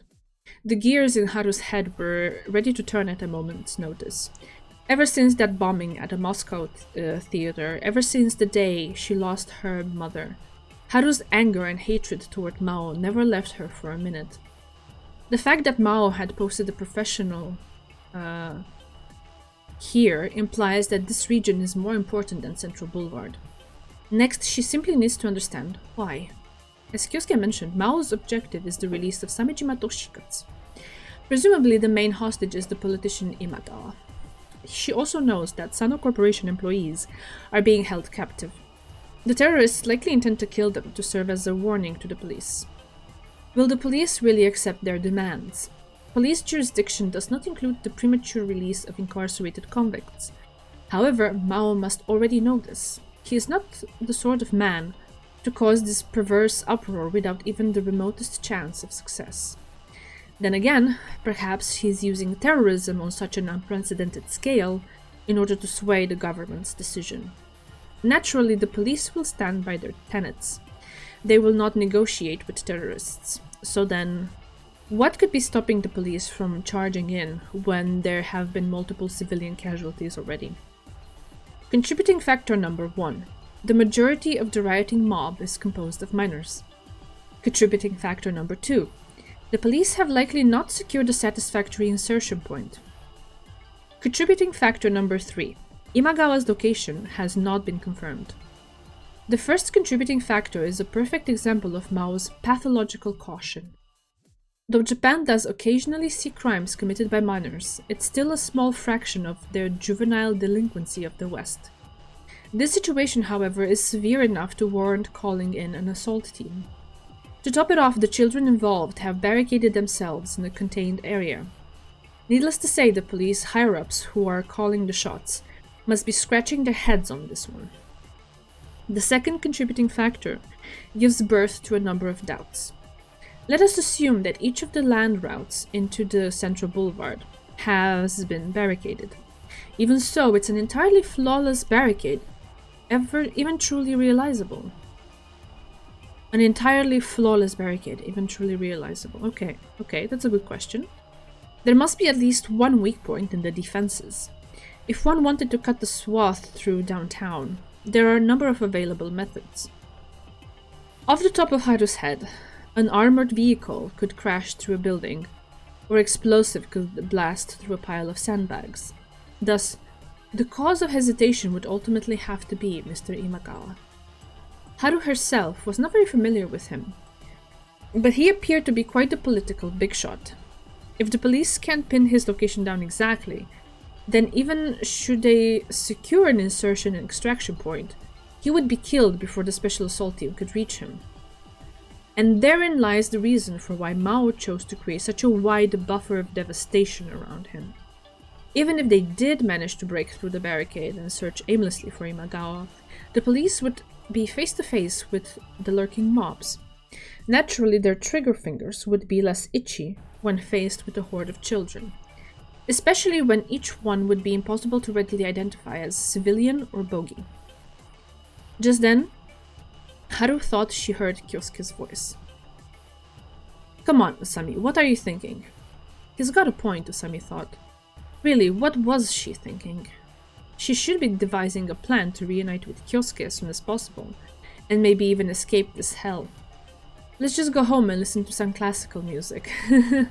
I think you're both more involved now, and like, this is not gonna be it. Like, I don't think either of them could actually, even if there was a chance, I don't think they could actually just walk away from this and be fine with it. So, yeah. Honestly, she didn't want to listen to classical anymore. Kyosuke would no doubt ask her to play the violin again. She never imagined that he would be a fan of hers. Let's go home and listen. I mean, it would be easy to just do that, right? But I don't think they're gonna take the easy route. She couldn't play the violin anymore. Not after that. They are, the two of them, and I mean, I guess Yuki as well, but she is not involved, at least not at the moment. They are the ones who know the most about Maou and his plans, more or less, and how he thinks and how he would approach things. So they're not just gonna walk away, even if the chance presents itself. That's my feeling. This is all Mao's fault. The imaginary devil on her violin's G-string had robbed her of everything dear to her. I'll kill you. Haru looked up at the Sano Corporation headquarters. She could see a black box moving up and down through a column of windows. It was the main elevator, and it was in operation. Seeing as they had closed the fire shutters, she had assumed that the higher floors were permanently blocked off. Apparently, that assumption was incorrect. But why? Of course. The terrorists intend to relocate the hostages. The police, no doubt, have their sights set on the location where the men guarding Imagawa sent up their last communications. That location was the Sano building. Alright, I'll find out where they're going. Once they can confirm Imagawa's whereabouts, the police should decide to charge in. It's quite unfortunate, though, that Haru won't be able to kill Maou with her own hands. A voice shot out from behind her. She hadn't even noticed 一 him. 体いつの間にと思っているのなら、もう少し相手を知った方がいい。Mao looked down on her with his usual overconfidence. Hey, Bancho. Hi. At his side was the Caucasian she had seen the other day, pointing a gun at her. Oh wait, I also should do this. There we go. 拠点に近づくネズミを発見し、音もなく背後から始末する。私はともかく、仲間は現役のプロフェッショナルなのだから。魔王。髪の長い少女というから、もしやと思って来てみたのだが、まさか、宇佐美だったとはな。He spoke happily to the man at his side. Apparently this was his way of introducing Haru. この町でよく生きていたな。嬉しいぞ。テロに会うのは2回目だからな。そういえばそうか。He spoke like he had forgotten. Unforgivable. それで勇者はここで何をしていたのかな。ただ逃げ回っていたわけではなさそうだな。Did Mao turn good yet? No. Bancho is probably joking. もちろん、お前を殺しに来たんだ。Oh, sorry about that. 当ててみせよ。今川の所在を探りに来た。トップシークレットみたいだな。いやはや、見上げた根性だな。He shrugged his shoulders with a touch of humor. He then indicated the entrance to the Sano building behind 来て her. もらおうか。何？ Why not just kill her now? The man standing next to him seemed to be thinking the same thing. He sent Mao a look of protest. すまんがあらん。いつもの悪い癖でな。殺しの前はどうも遊びたくなる。She couldn't stand that arrogant composure. When he killed her mother, he left Haru alive as part of some sick game. Haru bore the insult and followed after Mao. She felt a chilly sensation against the back of her neck. Snow was trickling down from the black, sooted sky. Oh, dear Lord. I was awakened by the sound of a heavy iron door closing. My head ached. After a short while, my vision came into focus. Hashimoto wore a faint smile and cracked his fingers. I was in what seemed to be a basement. It was a square room and looked to be about 30 feet to a side. A stifling silence weaved together with the stagnant air of the room. There were no windows, and the only source of light was a naked bulb hanging from the ceiling. I withstood the pain and opened my mouth. Where am I? He shrugged. There were no other captives here. The only other things I can see right now are the cigarette butts scattering the floor, and the two female corpses laying among them. Oh God. Their clothes had been ripped apart, and their hollow eyes looked in my direction. Did you do this? My pulse was pounding so hard I could hear it. It was a clear indication of my fear for what was about to happen to me. ここはクラブの地下でな。有利って聞いたことないか? Always with the raping of women when pillaging. Always. Jeez. It's one of the bigger clubs in the downtown area. As I recall, it's located on the outskirts of Central Boulevard. I get it. You wait here and ambush people that are looking for a way out. ご名答。1階の東側の出口はこの国の外に通じてるからな。What? Hashimoto snickered. I checked out my surroundings once more. A bottle of sake, a lighter, and an ashtray were scattered across the table near the wall. A businessman lay collapsed over it. He was dead, of course. Do you think you'll get away with all this? 許される? 誰に? The police, of course. You may be minors, but if you go off and do something this insane, well, you know what's in store, right? Hashimoto just snickered again. The laugh contained a hint of pity, but it was easily dwarfed by the ridicule. How are you gonna get away this time, huh? The entire area is completely surrounded by the police. 逃げねえよ。What? ここは俺たちの国なんだから、逃げる必要はねえんだ。I looked up to glare at Hashimoto. 俺たちのリーダーはここら一帯に治外法権を要求しているんだ。Mind translating that for me? I have no idea what you're talking about. わからねえかな。封鎖状態にあるセントラル街とその上空はもう日本じゃねえってことだよ。I was at a loss for words. 警察権力の介入と日本の法律による取り締まりは受けない。まさに夢の国だろ。There was no hint of lies or deception in Hashimoto's voice as he spoke with fervor. Instead, they seemed to be filled with deep faith and conviction.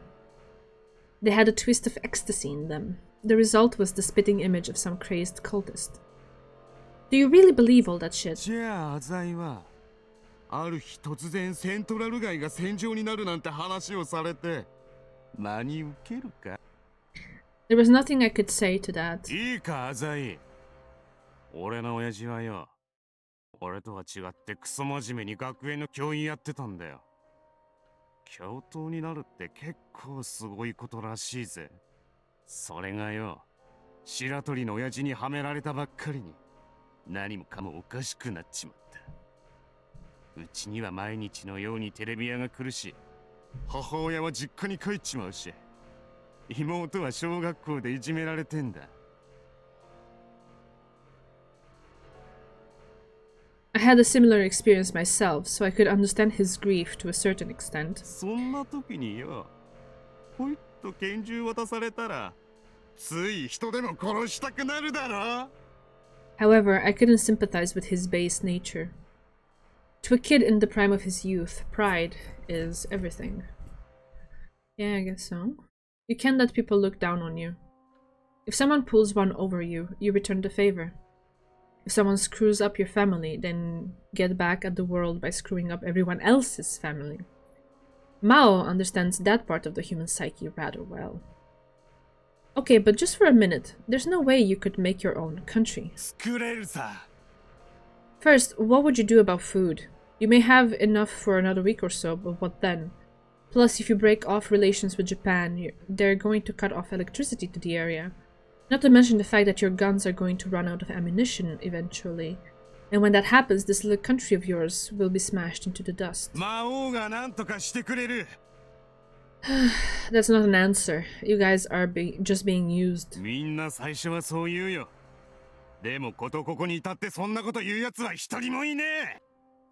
Well, yeah, at this point they've already committed numerous crimes and offenses. They have no choice but to trust Maou now that things have come this far. I read in a book once that corrupt religious and cult leaders attempt to mold situations in which they believe can no longer turn back. Along Central Boulevard today, anyone who wasn't contributing to the violence was immediately targeted. Thus, because of the circumstances, people had to kill others lest they risk being killed themselves. And I'm still in shock that all this occurred amongst children. Obviously, the police are in shock too. I was overcome with a dizzy spell. The absolute cruelty of my brother's plan left me in despair.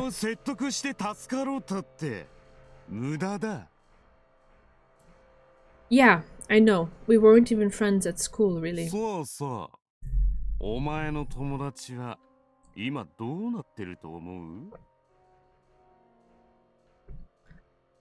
Wait. Oh, with Eiichi. Eiichi?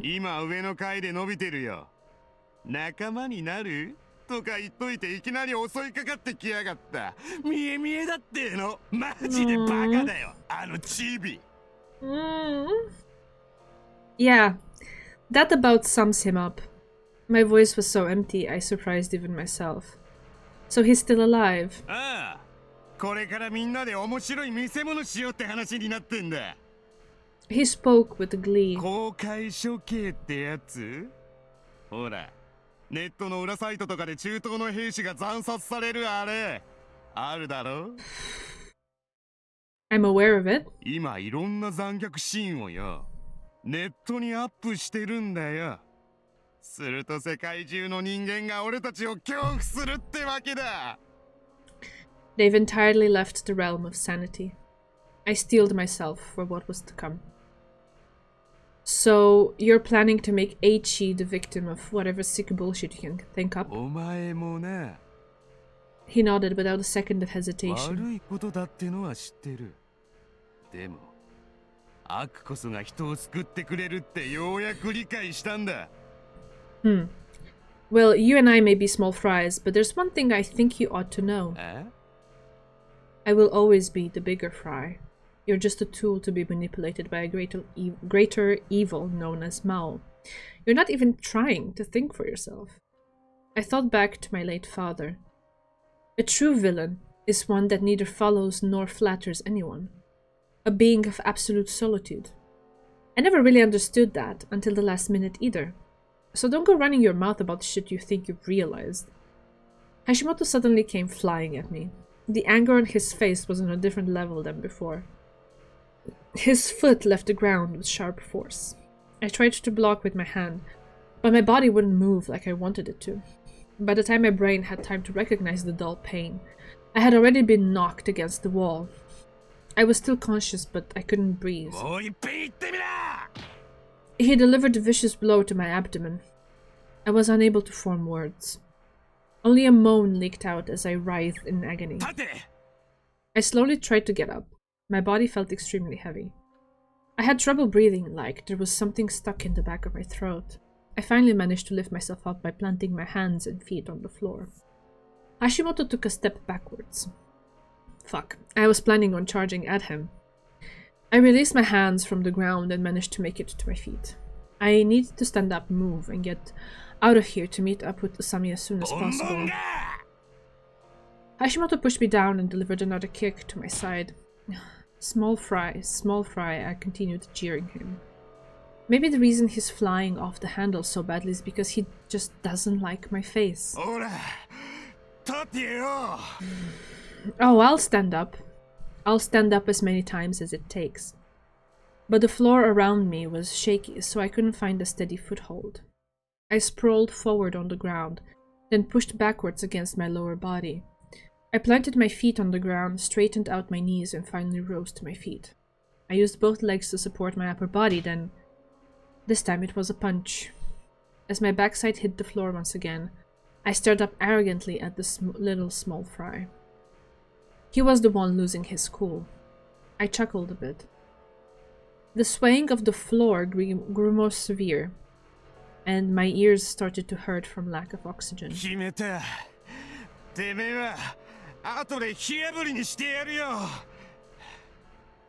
Okay. Hashimoto looked down at me. I meant to insult him as best as I could. Small fry. But I just ended up blurting out that pathetic line. After glaring down at me for a while, Hashimoto left. I heard the door shut, and I was left in silence. It took quite some time, but fighting against the pain and chills, I finally managed to get myself back up. After staggering to my feet, I headed for the door, muttering to myself, "This is nothing. Compared to the shit Gonzo put me through, this had no chance of forcing me into submission." I grabbed the doorknob. Open. Of course, there was no way it was going to open. Damn it. Usami. Oof. Okay. I'll make a brief run to the bathroom, you know, at the customary hour-and-a-half mark. And then we see what's going on with Haru. Be right back.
Alright, here I am.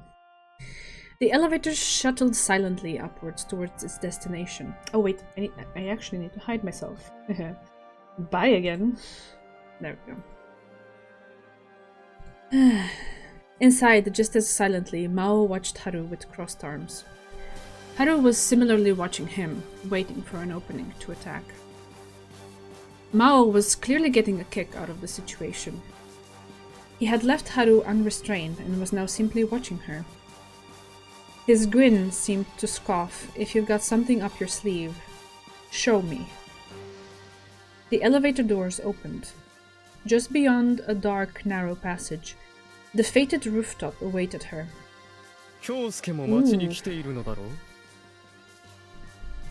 Wait. Here. The snow effects and everything. Hi. それがどうした？ An overcast sky loomed far above her. Nevertheless, the numerous lights on the street below shone with enough brilliance to pierce the thick clouds of smoke. Final showdown, maybe? Yeah, could be. ここで京介と出会ったらしいな。 Mao spoke as if ruminating on the distant past. He carried no weapons. He simply stood arrogantly before Haru. 何の真似だ、魔王。お前の死に場所を演出したいと思ってな。 He said with a smirk. 本来なら外角放水路で殺したいところだが、この封鎖状況ではかなわない。 Haru shot Mao an angry, defiant gaze.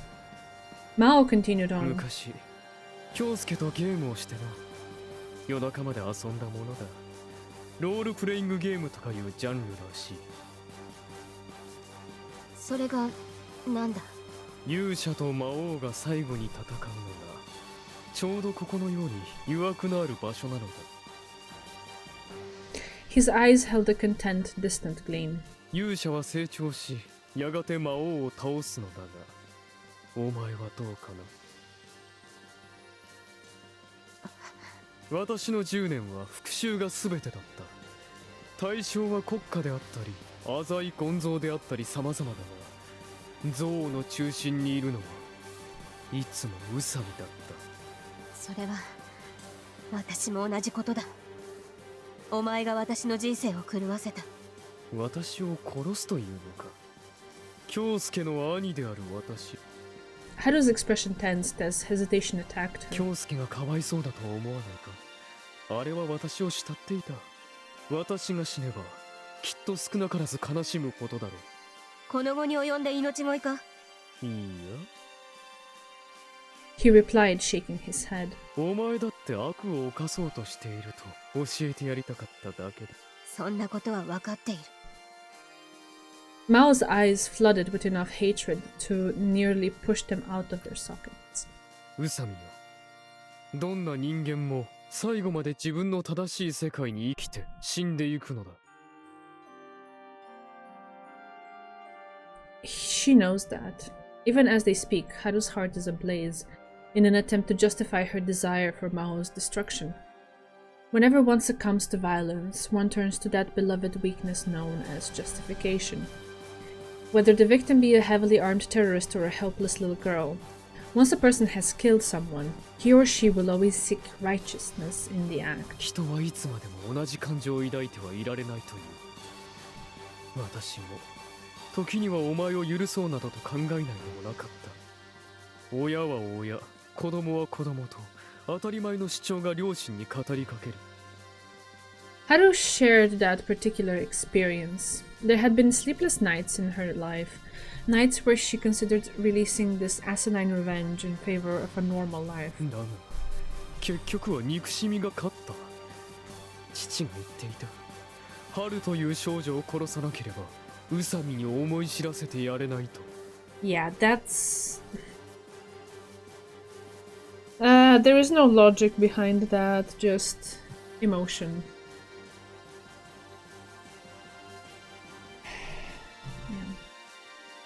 The girl Haru was drawn to speak up. 私も結局はお前を追うことをやめられなかった。バイオリンケースを開くたびに母の無念が蘇る。Mao nodded in understanding. It was the most profound nod thus far. Perhaps he was seeking some backward sort of reprieve. Just as he had hated Haru, he wanted Haru to hate him in return. In any case, Haru herself felt a twinge of relief upon hearing of Mao's hatred toward her. There was no rest for the wicked in this chain of revenge. なあウサギ、この世で最も長生きする感情は憎悪だと思わないか。だからこそ何千年の昔から戦争が絶えないのだ。 Haru didn't know whether she agreed or not. もう一つくらいはある。 Mao grinned. He knew what Haru was going to say. Hatred was not the only thing ruling Haru's heart. She could say without any hesitation that the past 10 years have been divided between her love for Kyosuke and her hatred for Mao. 京介か。 Haru was shocked. For the first time, she saw something akin to warmth gleaming in Mao's eyes. If only for a brief moment, he returned to his role as a worrying older brother. It didn't take long, however, for Mao to regain his casual smirk.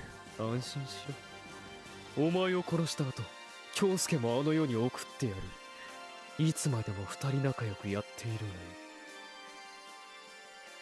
It was a hackneyed speech.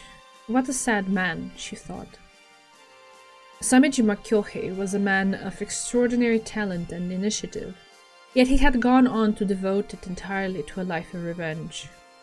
He would follow his own beliefs and stay true to his morality as the devil to the very end. さて、 Mao pulled a gun from his suit. 私を殺しに来たというからには、何かまた楽しい策を用意してきたんだろうな。 He scraped the ground as he stepped forward. She took a step backwards to keep a proper distance. It was obvious that the head-to-head contest of physical strength would not be in her favor. What now? What does Haru have in this situation that can provide her victory over Mao? Hand-to-hand was out of the question. She had no weapons. Perhaps there was something on the rooftop that could be used to distract Mao's attention. No, Mao would be extremely familiar with the entire building by now. やはり首を絞めて殺すか。 Yes, this arrogance is Mao's greatest weakness. He could pull the trigger or call for his comrades at any time, yet he chooses to play with his adversary. Even so, it would still be difficult to escape the situation. Mao had cracked a tongue-in-cheek joke about setting the stage for her death, but the rooftop he brought her to was indeed a death trap with no escape. The bloodlust he exuded made it clear to Haru that this was no game. In contrast, Haru was completely unprepared. Haru was pressed backwards. Each step she took, Mao closed on her equally. お前は高いところが得意だったようだな。 Haru had at least been cornered to the rooftop fence. At last been cornered to the rooftop fence. She was unable to think of a means of counterattack. Urged on by gunpoint, she moved along the fence. Is this the end? Just then she heard a roaring above her. It originated from a helicopter. It probably belonged to a news station. There were no signs that they had noticed the commotion, nor was there any guarantee that they would come save her if they did. Nevertheless, it was enough to distract Mao for a moment. He looked to the sky. Now? No, wait. It was an invitation. As if to confirm her suspicions, Mao spoke. チャンスではなかったか？ Mao suddenly charged her. Haru searched for a means of escape. If they fought now, no one would be coming to save her this time. But the rooftop had no cover of any sort, and Mao was much faster than Haru. The only escape was the other side of the fence. A gust of wind tore across the rooftop. Haru just barely dodged Mao's grasp as she set foot on the edge of the rooftop. An air current from below pressed against her back. まあ、山王物産のビルから落ちて死ぬというのも悪くないかもしれんな。 Mao pointed the gun at her. His finger was on the trigger. I mean, how poetic would it be for him to die that way? There were already some references to Die Hard earlier, so anyway. I don't think it would be that easy though. The chill running down her back was not the result of the cold surge of air from the distant street below her. She gripped the fence tightly but craned her neck around to look down. Haru felt that she had just discovered her last hope.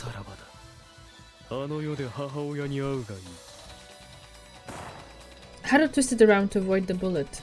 The bullet Maou fired did not hit its mark. However, she tripped over herself. She was knocked into the air. This would be the second time she was in this situation. Last time, when she was but a child, she was saved by a young boy. I didn't watch Die Hard, but him falling would be poetic. Okay, I guess that's a bit of a spoiler then. But the villain dies by falling off the top of a really big building. So yeah. That's why. That's why I was saying it. Kyosuke-kun. She frantically reached out, struggling desperately to grab onto something. All she found was snow. It melted fruitlessly in her hands. Watch it next Christmas. Yeah, because the action of the movie happens is it on like Christmas Eve? I think so, right? Something like that. A lot of people just watch the movie around Christmas, even though it's like it's an action movie. It's not necessarily aimed at being a Christmas one, but people associate it with Christmas. She screamed in a voice she could barely recognize as her own, praying for any possible help. Die. All other noise vanished from her ears. Haru was hit with the reality that she was falling. She looked at Maou. He was not laughing anymore. He stood with a solemn expression like he was mourning the dead. Haru's line of sight switched from Mao's face to the endless dark sky. Her extended right arm managed to nab the edge of the rooftop. One arm alone, though, was insufficient to support her weight. Okay. After seeing Usami fall from the building, I came to check on the hostages. After all, we should be getting a call from the police soon.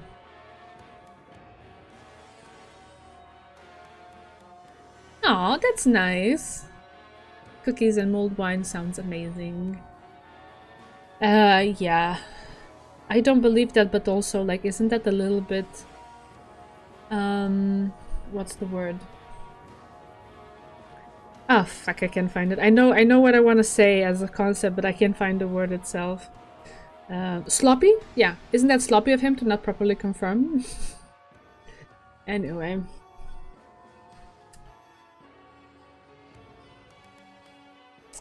Right, so after all, we should be getting a call from the police soon. I take out my cell phone.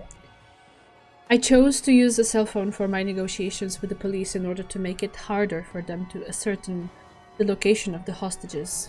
The police will know where I'm calling from, but for my last call I was in the streets of the business district. For my next call I will choose yet another different location. Yeah, I don't think she fell to her death. So, him saying that after watching her fall I left and now I'm doing all of this stuff, it's kind of like, I don't know. I feel like it's a bit out of character for him to not like properly confirm, or he's just that arrogant. So yeah. Also, Haru said something about seeing her salvation or something, so she saw like some sort of, like, I don't know, ledge or something else that she could fall onto, or I have no idea. Yeah, especially now, yeah. Nothing can survive that fall. Okay, well. I'll believe it when they actually show me that she's dead. So until then, we suspend our disbelief and we have faith.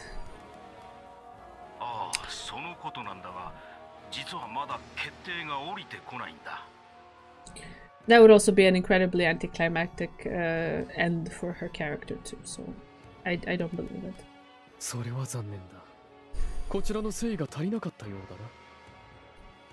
I surveyed the room. None of the hostages seemed to show any signs of resistance. They were all slumped against the wall, looking gloomy. Well, no, not all. There was one who looked sprightly. He looked to be a young employee. He wore a bandage around his shoulder.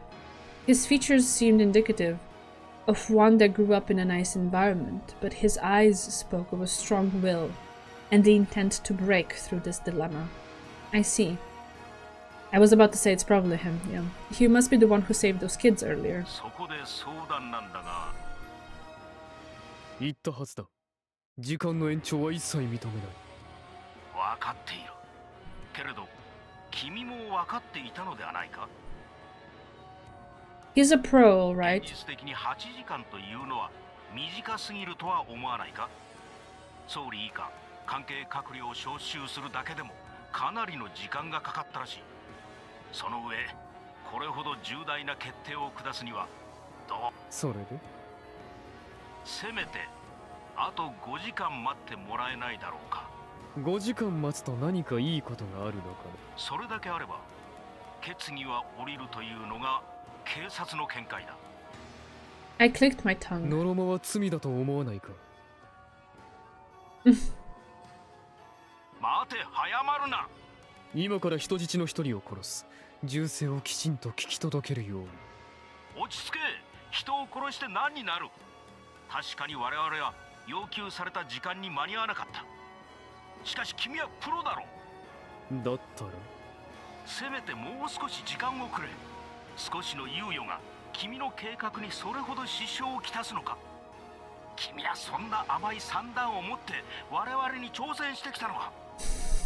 Interesting approach. A magnificent negotiation trick. Appeal to the culprit's pride and force them to think objectively for a moment. Yeah. That's what I was thinking as well. Perhaps I really should have used Tokita Yuki to take her father out of the picture. 我々がプロであるからこそ時間には正確でありたいのだよ。I pointed my gun without hesitation. I pulled the trigger. A woman's brain splashed against the wall. The heavy atmosphere among the hostages grew a step heavier.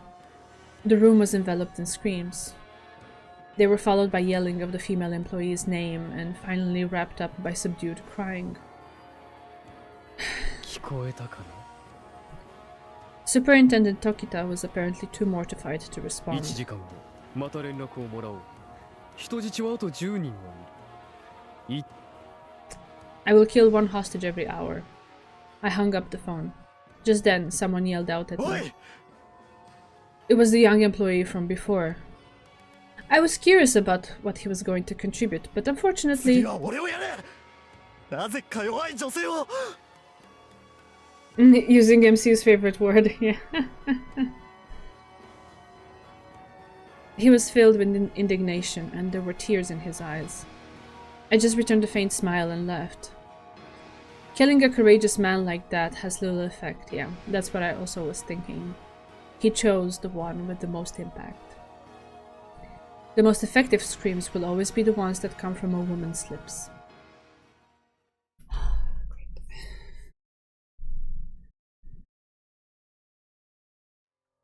Naturally, the door Hashimoto used to leave was locked from the outside. I guess that means I'm now locked up as a captive. How fitting for someone who is awaiting his public execution. Someone had confiscated the cell phone from my pocket. I can't call for help, and besides, Usami and Eiichi are the ones who really need help right now. Think. I look about the room. The door is the only exit. There isn't even a ventilation shaft. No wonder the room is so murky. I hug the wall as I head for some junk in the corner. A bunch of comics and porno mags were tossed around in a pile. Wait, nothing convenient like a rock drill or something to break through the wall. A loaded machine gun would have been great too. Yeah, I don't think you kind of like find those scattered about, but okay. Now think, damn it. How do I get out of here? How do I escape and save Usami and Eiichi? How can I get the door open? I scolded myself for getting chicken-hearted. I'm not a righteous superhero, or anything like that. Looking back at the kind of life I'd led, I can't expect to be saved by friends or anything of the sort. Now, think. I am the son of Azai Gonzo. My life may not have been decorated with good deeds or medals, but it also wasn't so easy as to let some small fry like Hashimoto do me in. Gonzo would roll over in his grave if he could see how pathetic I was right now. The cremation and burial are today after all. I mean, this is late at night by this point, right? So he keeps saying that they are today, but doesn't that mean they already happened, possibly? Anyway. His soul is still in this world. Wait, cremation? I exploded in a grin. Watch this, Gonzo. I'll make my escape a death-defying show, just for you. It should provide some entertainment during your flight to hell. Okay. I gathered up the magazines and the wooden table in the center of the room. I arranged the items in a lattice pattern, tearing or breaking them up as needed. I used anything that seemed burnable. Then I lit the pile of paper with the lighter I found on the table. Now, burn. I gradually added tinder until the fire grew in force. The material was dry, so all I had to do was watch it burn. The flames popped and crackled. The first signs of black smoke began to coat the ceiling. However, having no place to go, the smoke started creeping back down to the floor. The temperature of the room rose at a dash, and I could feel the heat against my face. Black smoke gradually filled the room as it swirled about, searching for an exit. More. Burn, choke, thicken, and then, when that door opens, bellow out in a gust. I see what he means. With the extra oxygen coming in, it would create that kind of effect, yeah. I coughed at the oppressive offense to my lungs. I couldn't even keep my eyes open. The air was starting to thin out. As the force of the fire weakened, the smoke grew ever thicker. I crouched near the door. I beat at the door furiously as I fought for every breath. Hashimoto said that Eichi is being held on the floor above this one. That naturally implies that there's a guard or two up there. They'll come rushing in to see what all the fuss is. And the second that door opens, I'll slaughter the lot of them. I continue to pound. I strain against the door to listen for footsteps. There was no one coming. Why? Water started pouring from my shut eyes. Get the hell over here. Why aren't they coming to see what's wrong? I bit the door with all my strength. My fear manifested as sweat rolling down my back. What if there's no one out there? What a comedic way to die. The fire behind me was waning, and the crackling started to weaken and die down. I put my face to the bottom of the door in order to get at the bit of air seeping through. I can't afford to stop pounding, but my right arm won't move the way I want it to. I almost black out a few times. I can't give up. If I were to die here... I made a fist so tight my fingernails dug into my skin. What would happen to Usami? For what reason would Azai Gonzo have died? Dad, that's right. You died protecting me, Dad. I don't give a shit whether that's true or not. I'll be damned if I'm going to join you just yet. My body, covered in smoke, refused to continue operation, but my will adamantly refused to die. I wasn't even myself anymore. I had just become an animal, desperately beating at the door. I had to teach them a lesson. I had to teach them that pissing on me means pissing on Azai Gonzo. I burned with hatred to fuel my anger. My memory was starting to get fuzzy. That was when I first realized the fresh air coming through my nose. My brain cells suddenly reactivated, and my consciousness became clear. It felt like my body belonged to someone else. He does, it seems so, yeah. And it seems it was reciprocated? Maybe? Potentially? In some weird, messed up way? The right hand I was using to beat the door was now beating against air. Smoke bellowed out in gusts. The door was gone. It was finally open. I heard a jumble of footsteps. Met with fresh oxygen, the fire revived with crackling sparks. I prepared to pounce. I heard a flurry of shouting. Water. Put it out. Yeah, a little bit. It was the chirping of my prey. After standing up and checking the direction of the smoke, I subdued my reason. It had no place in the actions that would follow. I charged with all my strength. I saw 2 hyenas. They flinched at the sight of me. I swung my arm and sank my fist into their faces. I then dashed to the side of them, not even waiting for a scream. I made a beeline for the stairs. The kid who tried to grab my arm from behind was met with a sharp overhead kick. A dull throbbing grazed my arms and legs on multiple occasions. Each time it did so, a scream accompanied it. Not particularly strong. These boys' resolves were just particularly weak. Brutality is the very element of a wounded beast. Once again, dark smoke ran along the ceiling in search of an exit. But this time, I chased after it. I raced the smoke to the first floor. I bumped into someone, and it turned into a struggle. Oh, okay. My body instantly reacted to his voice. The air in my lungs fueled my burning hatred. Unabated coughs, unabated tears, unabated groans leaked out of us. The ceiling and the floor twisted and blurred. Headache, nausea, upset stomach, lack of oxygen. Burns on my throat, burns on my organs, chills, fever, infection, internal bleeding. My body used delirium to beg me for mercy as I infringed upon the small fry before me. If you want to kill me, then go ahead and try it. I'm not sure how many times I hit Hashimoto after that. But one thing is certain, to the bitter end, the one motivating force of mankind is and always will be anger.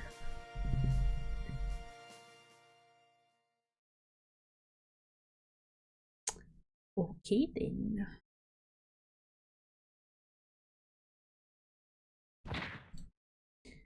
Her body stung all over. Even attempting to move was enough to make her bones ache. Something chilly brushed against her face. Snow. It was snowing. Something chilly brushed against her face, and she felt it. That means she's still alive. Here we are. Haru looked up at the sky. It still bore the deep darkness of night. The pain in her elbow was particularly strong. She would likely develop a nasty bruise there. Haru realized that she had fallen unconscious. But why was she even alive? She knew for a fact that she fell from the roof. Okay. Perhaps she recalled the moment of her fall. When she glanced behind her, at the edge of the roof, she saw a ray of hope. She remembered thinking that if she jumped toward it, she might be saved. Haru was now dangling in midair. She had avoided being splattered on the street by landing on a window washing platform. There we go. So she saw something that she could, break her fall on. Probably not the most comfortable thing, but much better than the concrete below. I know you were lying, Bancho. You wanted to test me. I hope I passed. Also, yeah, let's have a look. Man, that's really high, okay? That's high. Okay. That's enough. I have a thing with heights. It was suspended no farther than 15 feet from the rooftop. 15 feet. 15 feet, that's like 5 meters? Something like that? Or wait. I think so. Maybe. Apparently she had also somehow managed to land on her feet. Well, she always had been good with heights. Haru took a deep breath. Each heavy gust of wind struck fear into her heart. Just calm down, she told herself. The cables suspending the platform seemed to be quite strong. As long as she didn't panic, she was in no danger of falling. I guess because English translations target the US. I think that's what it is. I can just quickly Google it, okay? 15 feet, 2 meters. 4.5 meters. Okay, I was around there. I just rounded it. But yeah. Still, it's not that small of a distance, but it's, yeah, likely not deathly if you manage to fall right, I suppose.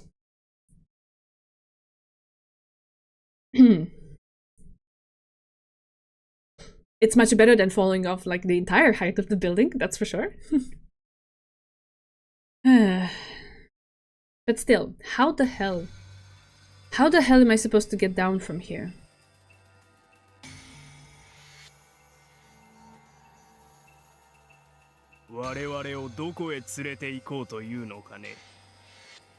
Mr. Somea asked softly, despite the gun at his back. Oh, I can also come back now. There we go. これから皆で大型バスに乗っていただきます。当然、今川先生も一緒です。観光気分ではないのだがね。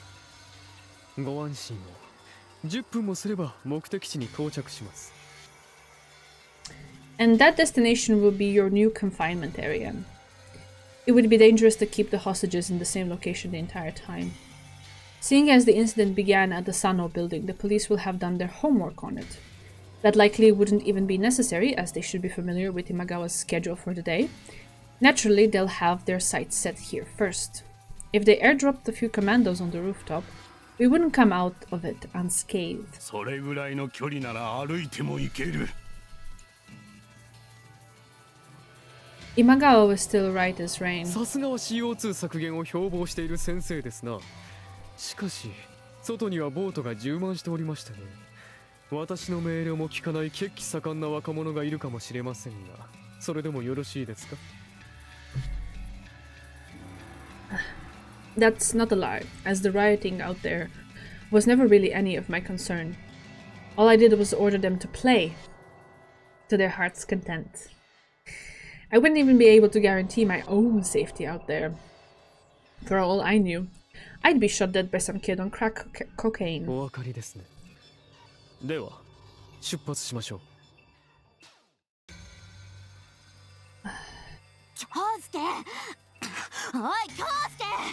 Oh, my fists hurt.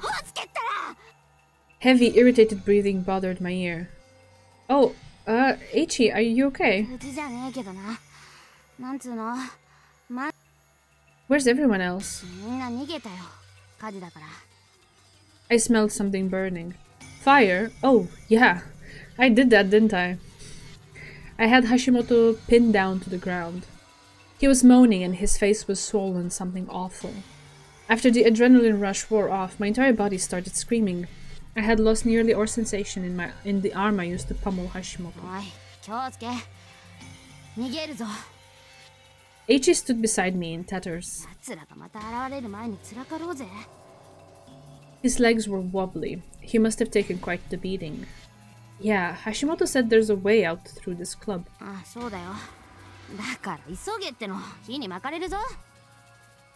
You wouldn't happen to know where my cell phone is, would you?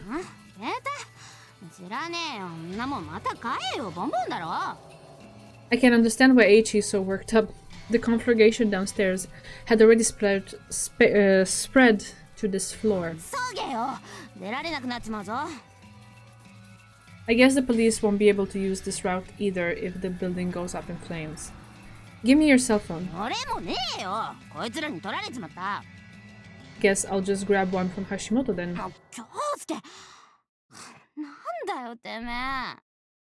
Usami's number is 090... Perfect. I hate myself for how well I remembered it.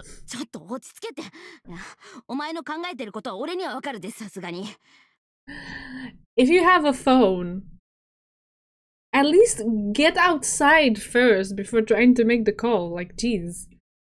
Yeah, he has stuck with me a lot. God knows why.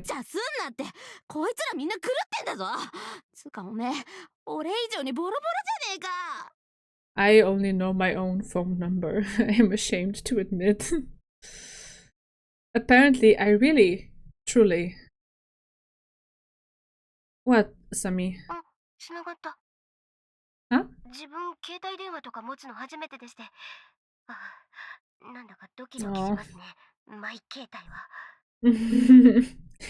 Okay, why are we flashbacking to this this scene? For a long time, I didn't even know mine. Oh no. I've had mine since 2000. Let me see. 2008. How much is that? 17 years? Yep. Same phone number. So yeah, I know it. What? 特に用事はないです。つながるかなとドキドキしたかっただけです。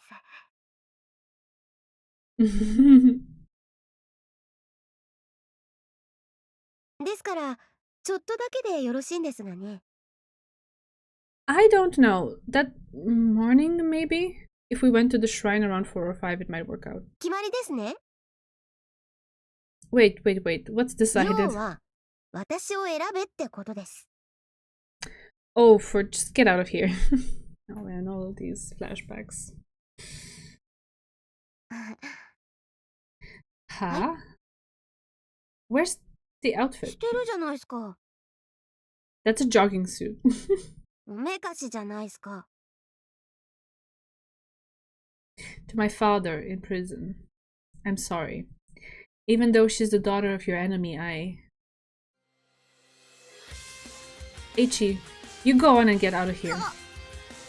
I reach into Hashimoto's breast pocket as he lay unconscious. I feel something hard and rectangular. Alright, found his cell phone. ホスケよ。なんでわけわかんねえよてめえ。今なら逃げられるんだぞ。 Yep. 警察に任せておけって。俺たちみたいなガキがどうにかできる話じゃねえって。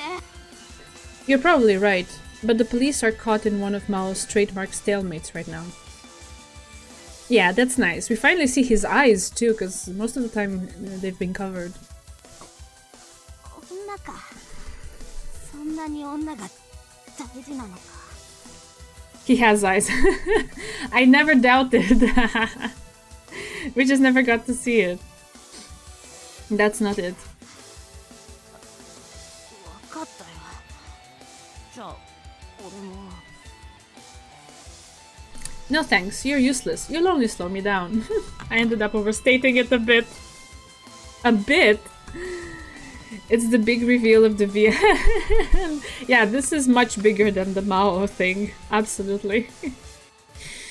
Sorry, I meant to say that you should get out there and go straight to the police. They'll be dying to get any information about what's going on in here. Just shut up and get going already. There was a familiar gun laying on the ground. Presumably it was the one Hashimoto had been carrying. I picked it up and pointed it at Eiichi.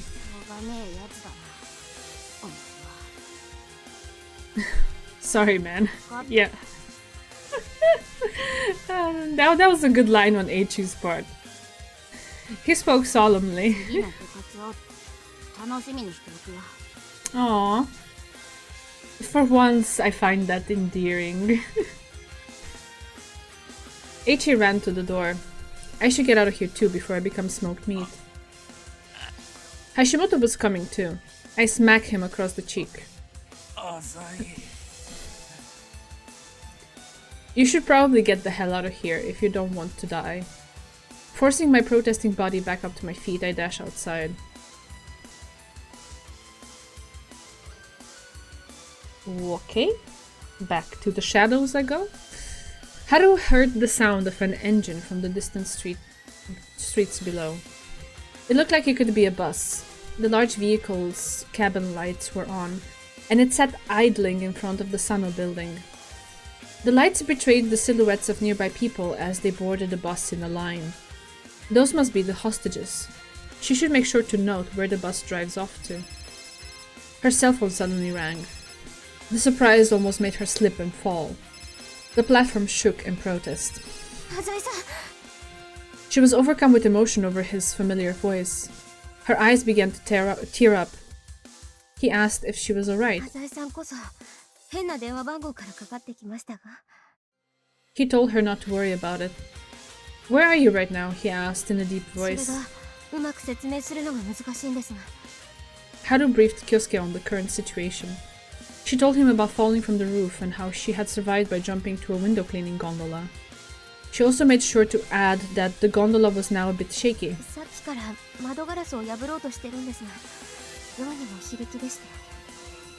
He responded with a brief question. Which floor? Got it. His voice left her again after one last short statement. Just sit tight. She found herself dumbstruck by the time the call ended. Don't tell me, he's coming to rescue me? Just then the platform shook violently. One of the cables supporting it made a nasty groan. It must be the result of the impact from Haru's fall. I mean... the graffiti. If one teenage girl falling onto it can damage it to that extent, just how sturdy and reliable are those things? Okay. I'm worried for the workers now. I made my way along the streets to the Sano building. I drove my battered body forward one step at a time. My right hand held Hashimoto's unwieldy gun. And like him, though, I had a bit of experience with firearms. As long as I was within point-blank range, I'm confident I wouldn't make the critical mistakes he did. Central Boulevard was enveloped in silence. I guess everyone had finally gotten tired of rioting. There were quite a few survivors here and there. A woman peeking out of an upper-story window immediately closed the curtain upon meeting my eyes. I guess that sums up my appearance at the moment. Ooh, Horibe! A number of men suddenly appeared from a dark alley. They were Yakuza from the Sonoyama group. Well, the office is located on Central Boulevard, so I suppose it shouldn't come as a surprise that they'd get wrapped up in this. Good to see you're safe. They wore an assortment of different weapons and apparel. Among them was a shirtless man holding a sword, and a man in a suit with sunglasses and a gun.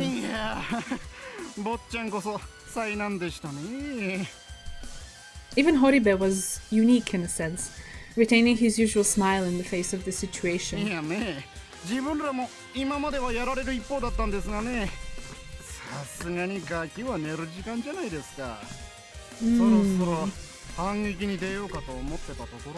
Okay, I see.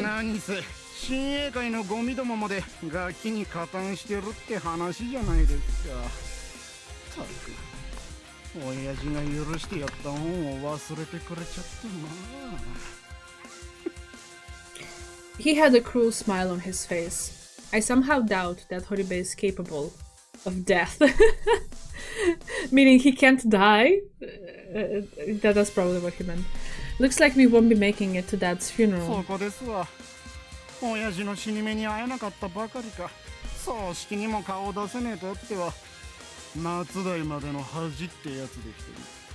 I shook my head.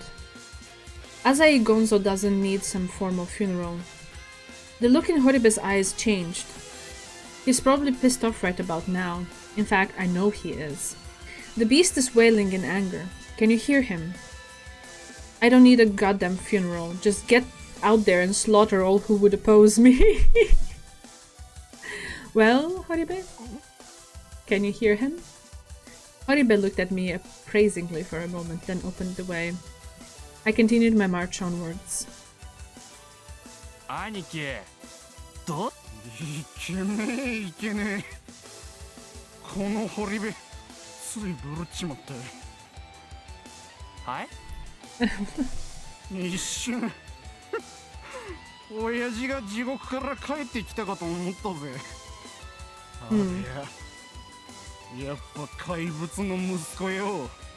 I guess he learned a thing or two. I made my way through the quiet streets of Central Boulevard. My cough continued unabated.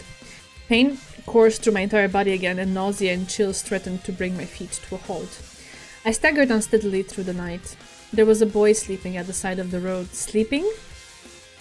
After he awoke and slowly came to his feet, his eyes first went to my face, then to the gun I was holding. And then he moved off the road. I spotted a few groups of people on foot and a few people on bikes or motorcycles that seemed to be on lookout. None of them tried to stop me, presumably because I never tried to hide or run away. Cars would come to a stop but soon continue on their way. Mobs on the street would send me glares but then just pucker up their brows in disgust. Covered in soot, dirt, and blood, no one stood in my way. The ground shook before my eyes. The light seemed to dance and warp in the air. I just continued forward. I was still a long ways away from losing consciousness. Some passion drove me on towards Sano HQ. I had no idea whether it was love or hatred. I merely prayed to the devil that what little strength I had left wouldn't leave me. At least, not until I get there.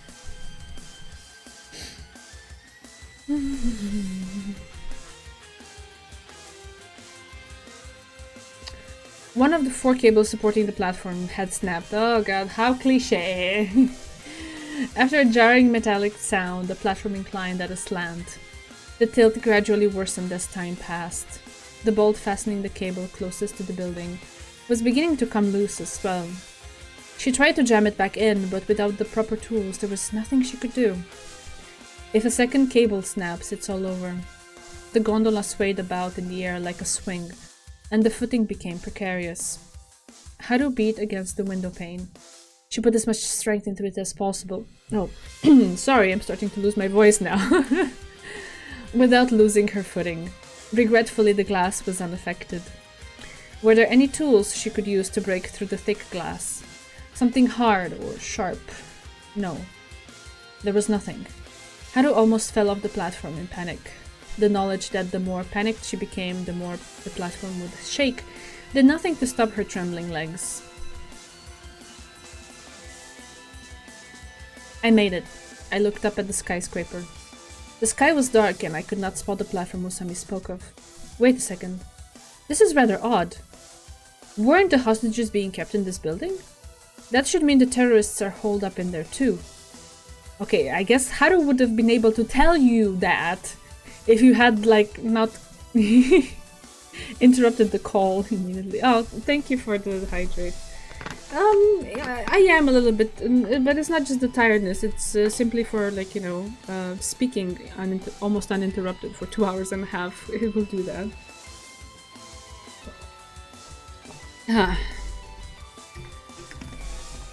This stream was also quite text heavy. Although not as much as last time, to be fair. But despite that, it almost felt like a ghost building. At any rate, this isn't a time for hesitation. I need to get inside. The only thing roaming the entrance was silence. I dragged my feet along the floor, searching for an elevator. Is there really no one here? I suddenly stilled my breath and came to a halt. I could see the outlines of a person under the emergency lighting, standing out in the darkness.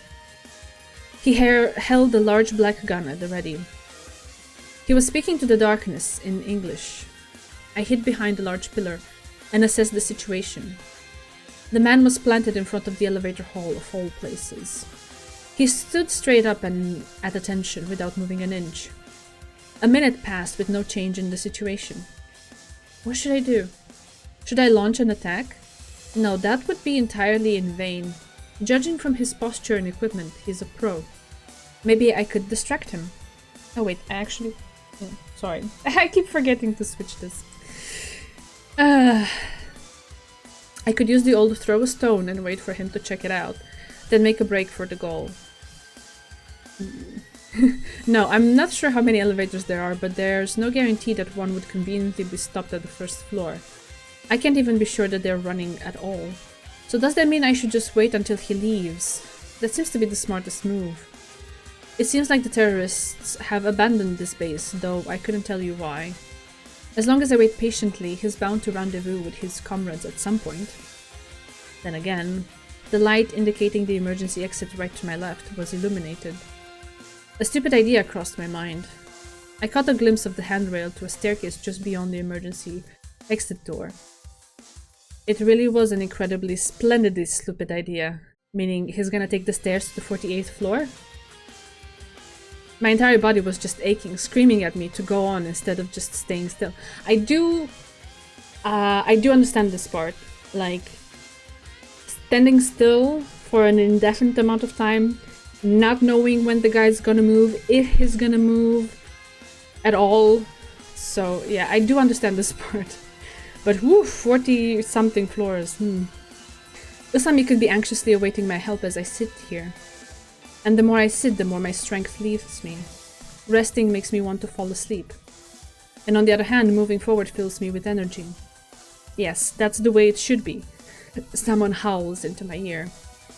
Finding something reassuring in that advice, I head toward the bright emergency exit sign. Of course, I can just take the stairs to the 47th floor. Here we are. もしもし、浅井さんですか? Unable to contain herself, Haru dialed him on her cell phone. What is it? He bluntly replied. だいぶやばいなと。今どちらです? Inside the building, she could feel the ground shaking beneath her. ちょっと正気ですか? テロリストが立てこもっているんですよ。 If they are, then they're mighty understaffed at the moment. That's right. She had just seen a bus loading the hostages a short while ago. Thus, there's no reason to guard this building anymore. If she just waits a little longer, help will エレ arrive. ベーター動いてるんですね。 Beats me. Are they not operating? Come to think of it, she recalled seeing all the lights in the building suddenly turn off. It's also possible that they left a lookout here. As she was pondering the possibilities, Kyosuke spoke up in a deep voice. Are you alright? いや、ですね。ワイヤーが一本切れまして。 Just then, her ear was blasted by a clattering sound from her phone. It was soon accompanied by the rattle of the wind. どうしました? She heard a groan. Oddly enough, what immediately followed was a calm response. So you could fall any minute. Haru was completely in the dark about Dazai Kyosuke's current situation. She was overcome with anxiety. Do you know which side of the building you're on? Yeah, that's also something, because it's not enough for him to reach the 47th floor or something. He needs to know also where she is. おそらく西側ではないかと。大手百貨店のデパートがある方角です。 That was the most she could say.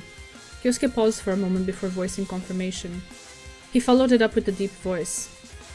I'll be there in 10. In 10? Okay. She could guess that Kyosuke was injured, but what was sparking all that bravado? Sorry, this was a question. What was sparking all that bravado? まさか、浅井さん。 The call ended. The only sound now was the whistling of the ま wind. さか。 He's not planning on climbing the stairs all the way from the first floor, is he? Yeah, 10 hours. Good one. Haru didn't understand. He was supposed to be a cleverer man than that. And he had never once uttered a word about loving Haru. Why? Nevertheless, her chest was ablaze with warmth from the notion.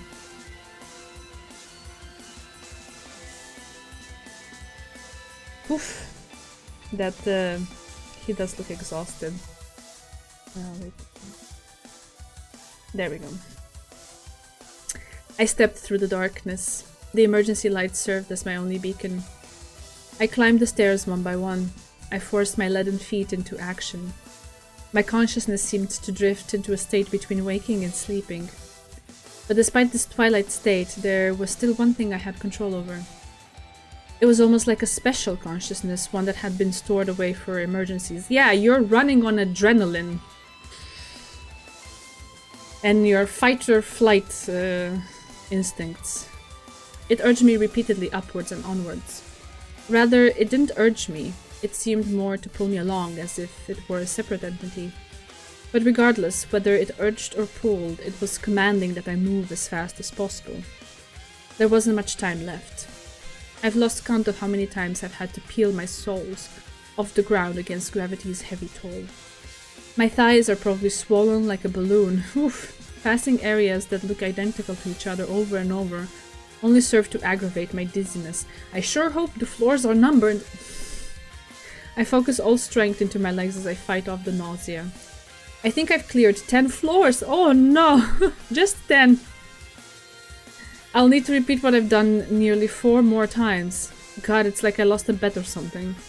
Damn you, Sami. If I had just never reunited with her.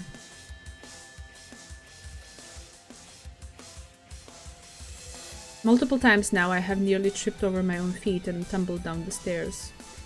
I lean against the wall and almost pass out then and there. This is more than just drowsiness, this is a distilled darkness trying to envelop my entire head. Out of the corner of my eye, I see a number written on the wall. 26. Ugh. I'm still just on the 26th floor. I couldn't hold back my groans as they pierced the darkness. My teeth chattered from the harsh chills. Still, I hadn't been brought to my knees just yet. Even if it was just barely, I was still standing. I don't need anyone's help. Setting my sights on the staircase landing above me, I set out once more. Oh, back here again. The tilt grew steeper, its shift heralded by the creaking of twisted metal. How much longer would it hold up? The tension, cooperating with that terrifying force called gravity, had pulled sweat across Haru's face. The fear that any subtle movements could upset the balance of the gondola, however, erased any thoughts of wiping it away. She simply stood and watched the window, picturing the moment that he would show up on the other side. Think. Is there anything that she can do in this situation? Sometimes Haru doubted whether or not she even had the right to be loved by Kyosuke. Has he really forgiven her? After all, the one who brought his life and family to ruin was her very own father. Was it acceptable for her to just sit in fear, waiting her prince like some damsel in distress? Haru calmly looked over at the cable that was on the verge of snapping off. What would happen if it snapped? The horizontal footing would become vertical. The platform's main face would be unusable, leaving only... But if it has 4 and only one snaps, wouldn't there like be at least the other one that should like still hold it a little bit on that side? At least not to make it like fully vertical, you know? Maybe it would incline itself a bit, but I don't know. I'm not sure. Haru carefully made her way to the front of the platform, then placed her foot upon the bar that housed the cable mounts. She didn't know if there would be any point to it. If it came down to just the 2 cables, the platform wouldn't last much longer anyway. It would only delay the inevitable. No, he said he'd be here in 10 minutes. She had to believe in him. Haru took a deep breath and decided to wait for her savior. Look at it. Oh my gosh. What floor am I on now, I wonder? God knows how many steps I've gone up by now. The steps, even the flat landings, seemed to twist and writhe. It's hot. I feel like I'm burning alive. An incessant wheezing is coming from my lungs and throat. He should definitely take care to actually watch those numbers. Because imagine if he passes it. Yeah. What am I still lazing around here for? I mean, it's not the same situation, okay? But I live on the 7th floor, and sometimes when I want to just take it as a little bit of a workout, I do go up the stairs to the 7th floor, right? And I try to, you know, focus on like each flight of stairs individually so that I don't, you know, get overwhelmed by the amount of it and, you know, have it like broken up and so on. And one day I was so focused on that I ended up going 1 floor higher and only realized that I was in the wrong place once I had already entered the hallway and was heading towards where my apartment should be, and I realized that I was seeing on the ground the little mats in front of the doors. You know how people somehow have some of them, and they were different than the ones at my floor. And I was like, wait, did the neighbors change it? And then I realized I'm not at my floor. Okay, let's go back.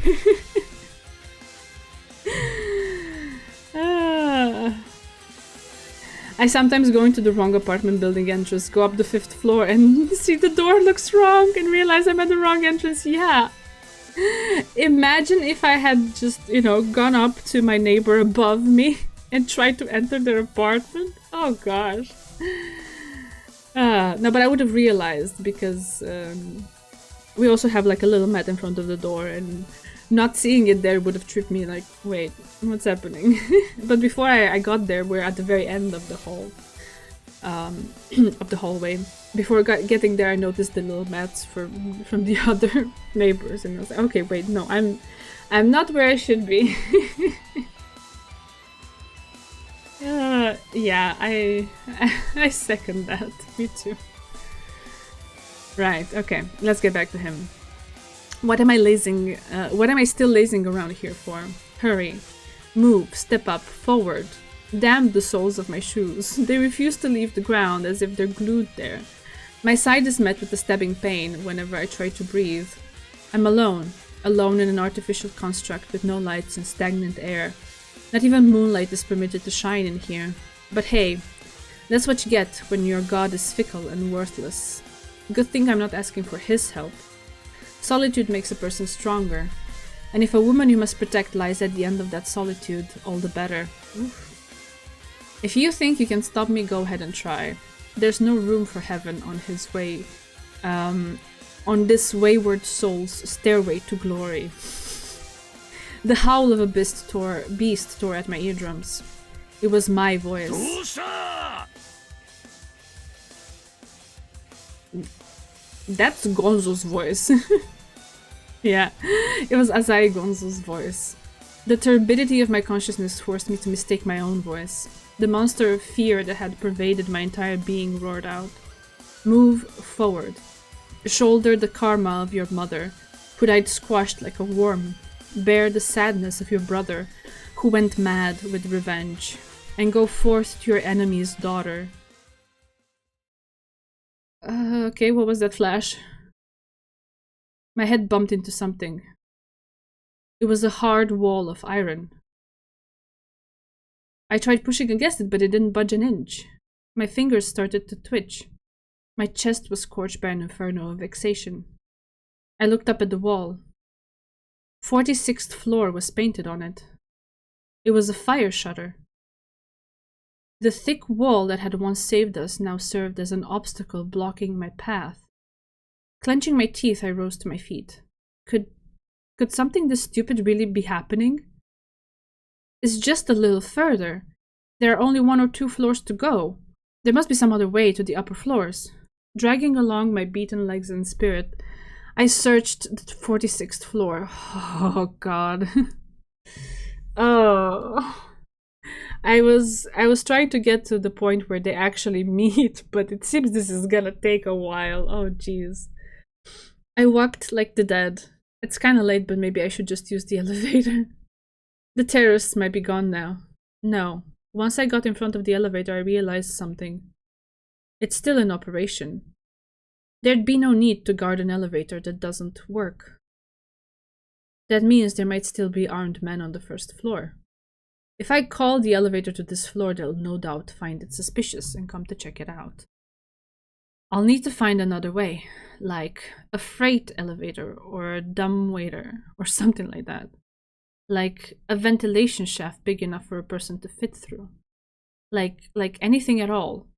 Like some hidden secret passage or a hole that the terrorists blew in the floor. Is there anything at all to get me started? Search. It's already well past the 10 minutes I promised.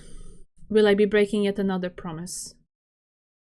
Oh, that's a good question. Oh man. What do we do? Do we leave it here? It seems it's gonna be a while because we're in a pickle. Do we pick it up next time for the big saving moment? I hope. Yeah. I thought it was just gonna be like a little bit more, but yeah, they made a whole thing out of it, which is nice actually. It's nice because it expands on like exploring his feelings towards her and so on. So that's good. That's good to see. But maybe after that he'll stop calling her disgusting so that I can like a lot of drama, some romance. Yeah, a little bit. Here we are. Okay.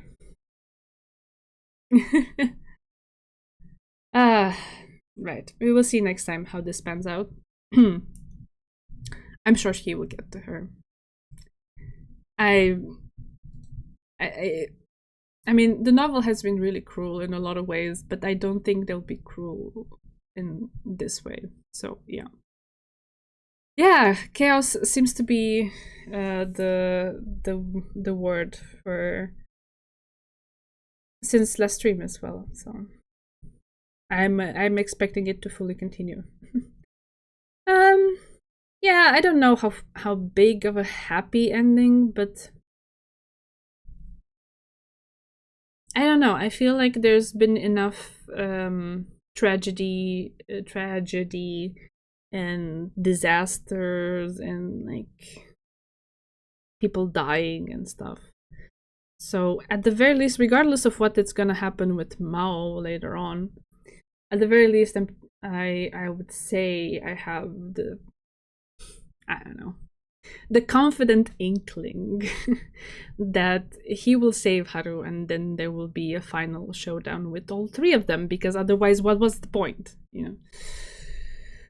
Now where that's gonna go, I don't know, but we will see. Yeah. We'll also see how far we can get next time, and as I mentioned earlier, I don't know, based on what I researched, we will probably not finish it then, but maybe then we have only one stream left, so we could do that a bit sooner, like on a Friday or Saturday or something, just to make sure we wrap it all up nicely, and I can put a check mark on it and not be worried about not being able to finish it in time. So yeah, for now, yeah, it's good night time. I'm also a bit out of breath after all that reading. Yeah, I will take a break tomorrow because it really takes a toll to stream 2 days in a row. So tomorrow it's a bit of a break, and then we will pick it up again on Thursday and see how far we can get. Yeah. Thank you so much for being here. I appreciate you all. I love sharing novels with you, regardless of what's happening or how much we love the MCs or anything. It's always a super nice experience, and I'm so grateful about it. Thank you, and see you Thursday if you can make it. Until then, take care. Night. Love you. Bye.